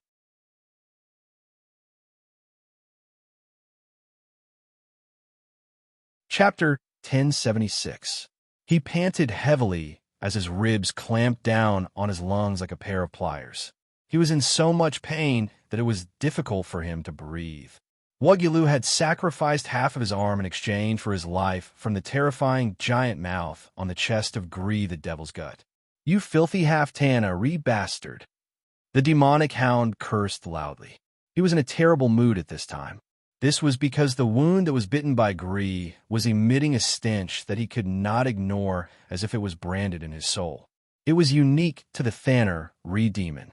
Originally, Wugulu wanted to devour Gree the human to make up for his 3 feeding chances. However, now that he had confirmed the identity of the other party as a half-Tana re-demon, he could announce that all his plans for this matter had come to an end. As a member of the Batsu people, even if the demonic hound's physiological system was different from most of the demons, he did not dare to take the risk of evolving by devouring the flesh and blood of the Thanner re-demon. There were only 2 results if he did that. There was a high probability that the evolution would fail, and he would die in pain due to the rejection of the blood of the Batsu and Thanner re in his body. Even if he was lucky enough to succeed in the fusion, when he returned to the 9 prisons of Bader, the stench of the Thanner re-demon would definitely attract the disgust of more powerful demons. In the end, he would still die. "You bunch of damn trash. You damn half-Tana re-bastard. You damn meddlesome jack of all trades. Go to hell, go to hell, go to hell." The demonic hound, who was in a bad mood, did not choose his words carefully. He scolded the warriors on the side of the Orc Gale, the president of the Alchemist and Pharmacist Guild, Gree the Devil's Gut, and Little D Jin before desperately crashing into the ceiling above his head. This action was truly somewhat puzzling. After all, he had just sworn that he would kill everyone present. However, in the blink of an eye, this guy suddenly seemed to be fainting so that he could slip away. However, when the demonic hound crashed into the ceiling of the Alchemist and Pharmacist Guild with his broken body, this guy suddenly grinned at the puzzled people below. Those eerie yellow teeth looked as ferocious as they could be. "Go die." The devil hound roared this word in purgatory language. Then, in a certain place in the guild's underground warehouse, a spell trap was unsealed. Fire snakes abruptly darted out from the walls engraved with spell traps and pounced on the stacked oak barrels in front of them. Beside the barrels, there were some half-blood beastman warriors lying haphazardly. If Geller had been here, he would have recognized them as the men he had sent to transport the gunpowder he had found in the dye house of Raven Howe, the head of the rat men. As it turned out, Wugulu had already intercepted them. The demon hound had used the command spell on the half-orcs who were transporting the gunpowder. After they left the city, they took a detour and returned to Thundertooth Town. They used the same tunnel to pile up the barrels of gunpowder in a place designated by Wugulu. Here, the demonic hound had secretly set up a fire trap that required him to use magic to activate it. Wugulu originally wanted to completely take over the Alchemist and Pharmacist Guild. He expected that Geller would turn against him at that time. When he was in the middle of doing so, flames would spurt out and ignite the barrels of gunpowder in an instant, sending his former allies on their way. Attacking from behind and burning the bridge after crossing the river had always been a demon's specialty. Even if Wugulu had not yet finished the 3 feasts and was not considered a mature demonic hound, it was not an exaggeration to say that he had such a strong family style. However, what he did not expect was that although the barrels of gunpowder were ready and the fire trap was triggered, the barrels of gunpowder did not explode in the end. A cloud of inert gas appeared out of thin air and enveloped the barrels of gunpowder. The fire snakes that darted out of the fire trap could not touch the barrels of gunpowder at all. At this moment, a pair of huge feet appeared above Wugulu's head.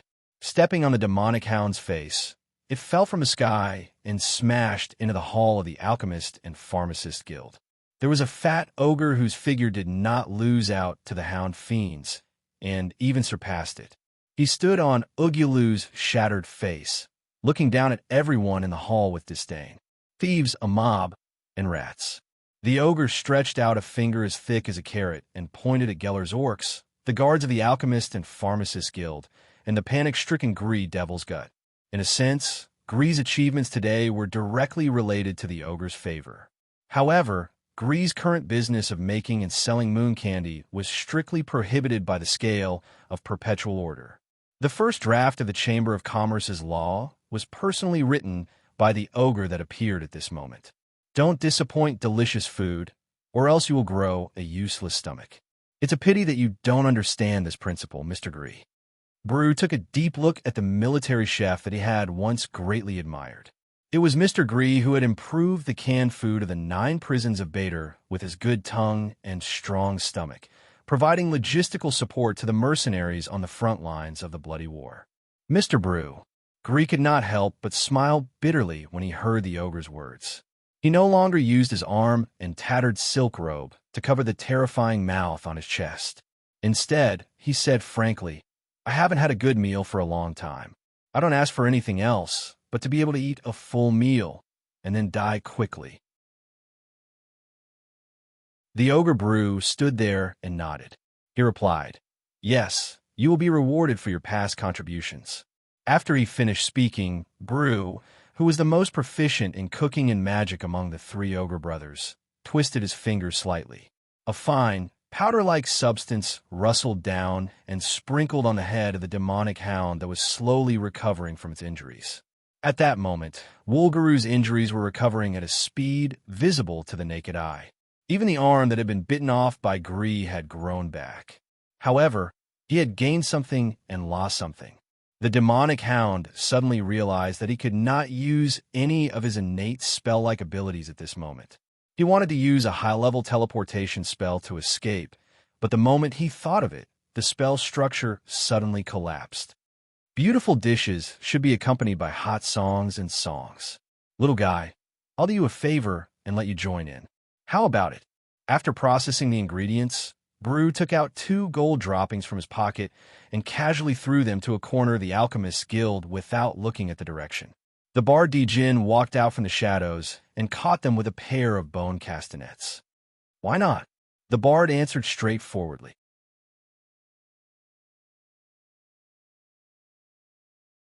Chapter 1077. Those who had some understanding of the management of the scale of perpetual order knew that Ogre Gourmet Brew was the easiest person to talk to.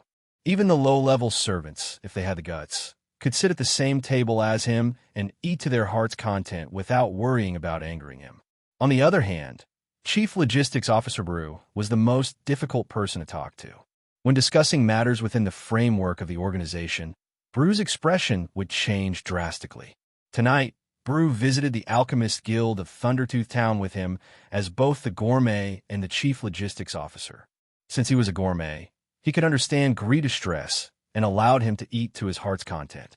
However, since Brew was also the chief logistics officer of the scale of Perpetual Order, Gree, who had committed the crime of manufacturing and selling moon candy, had to eat his last meal tonight. There was no room for mercy.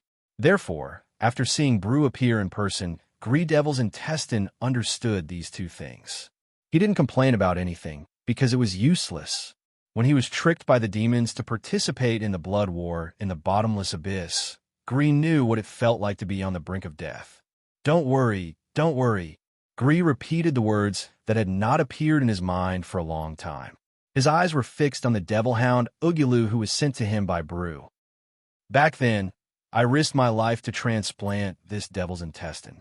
It was not only to survive the blood war, but also to hope that one day I would be able to eat the demon's flesh to my heart's content.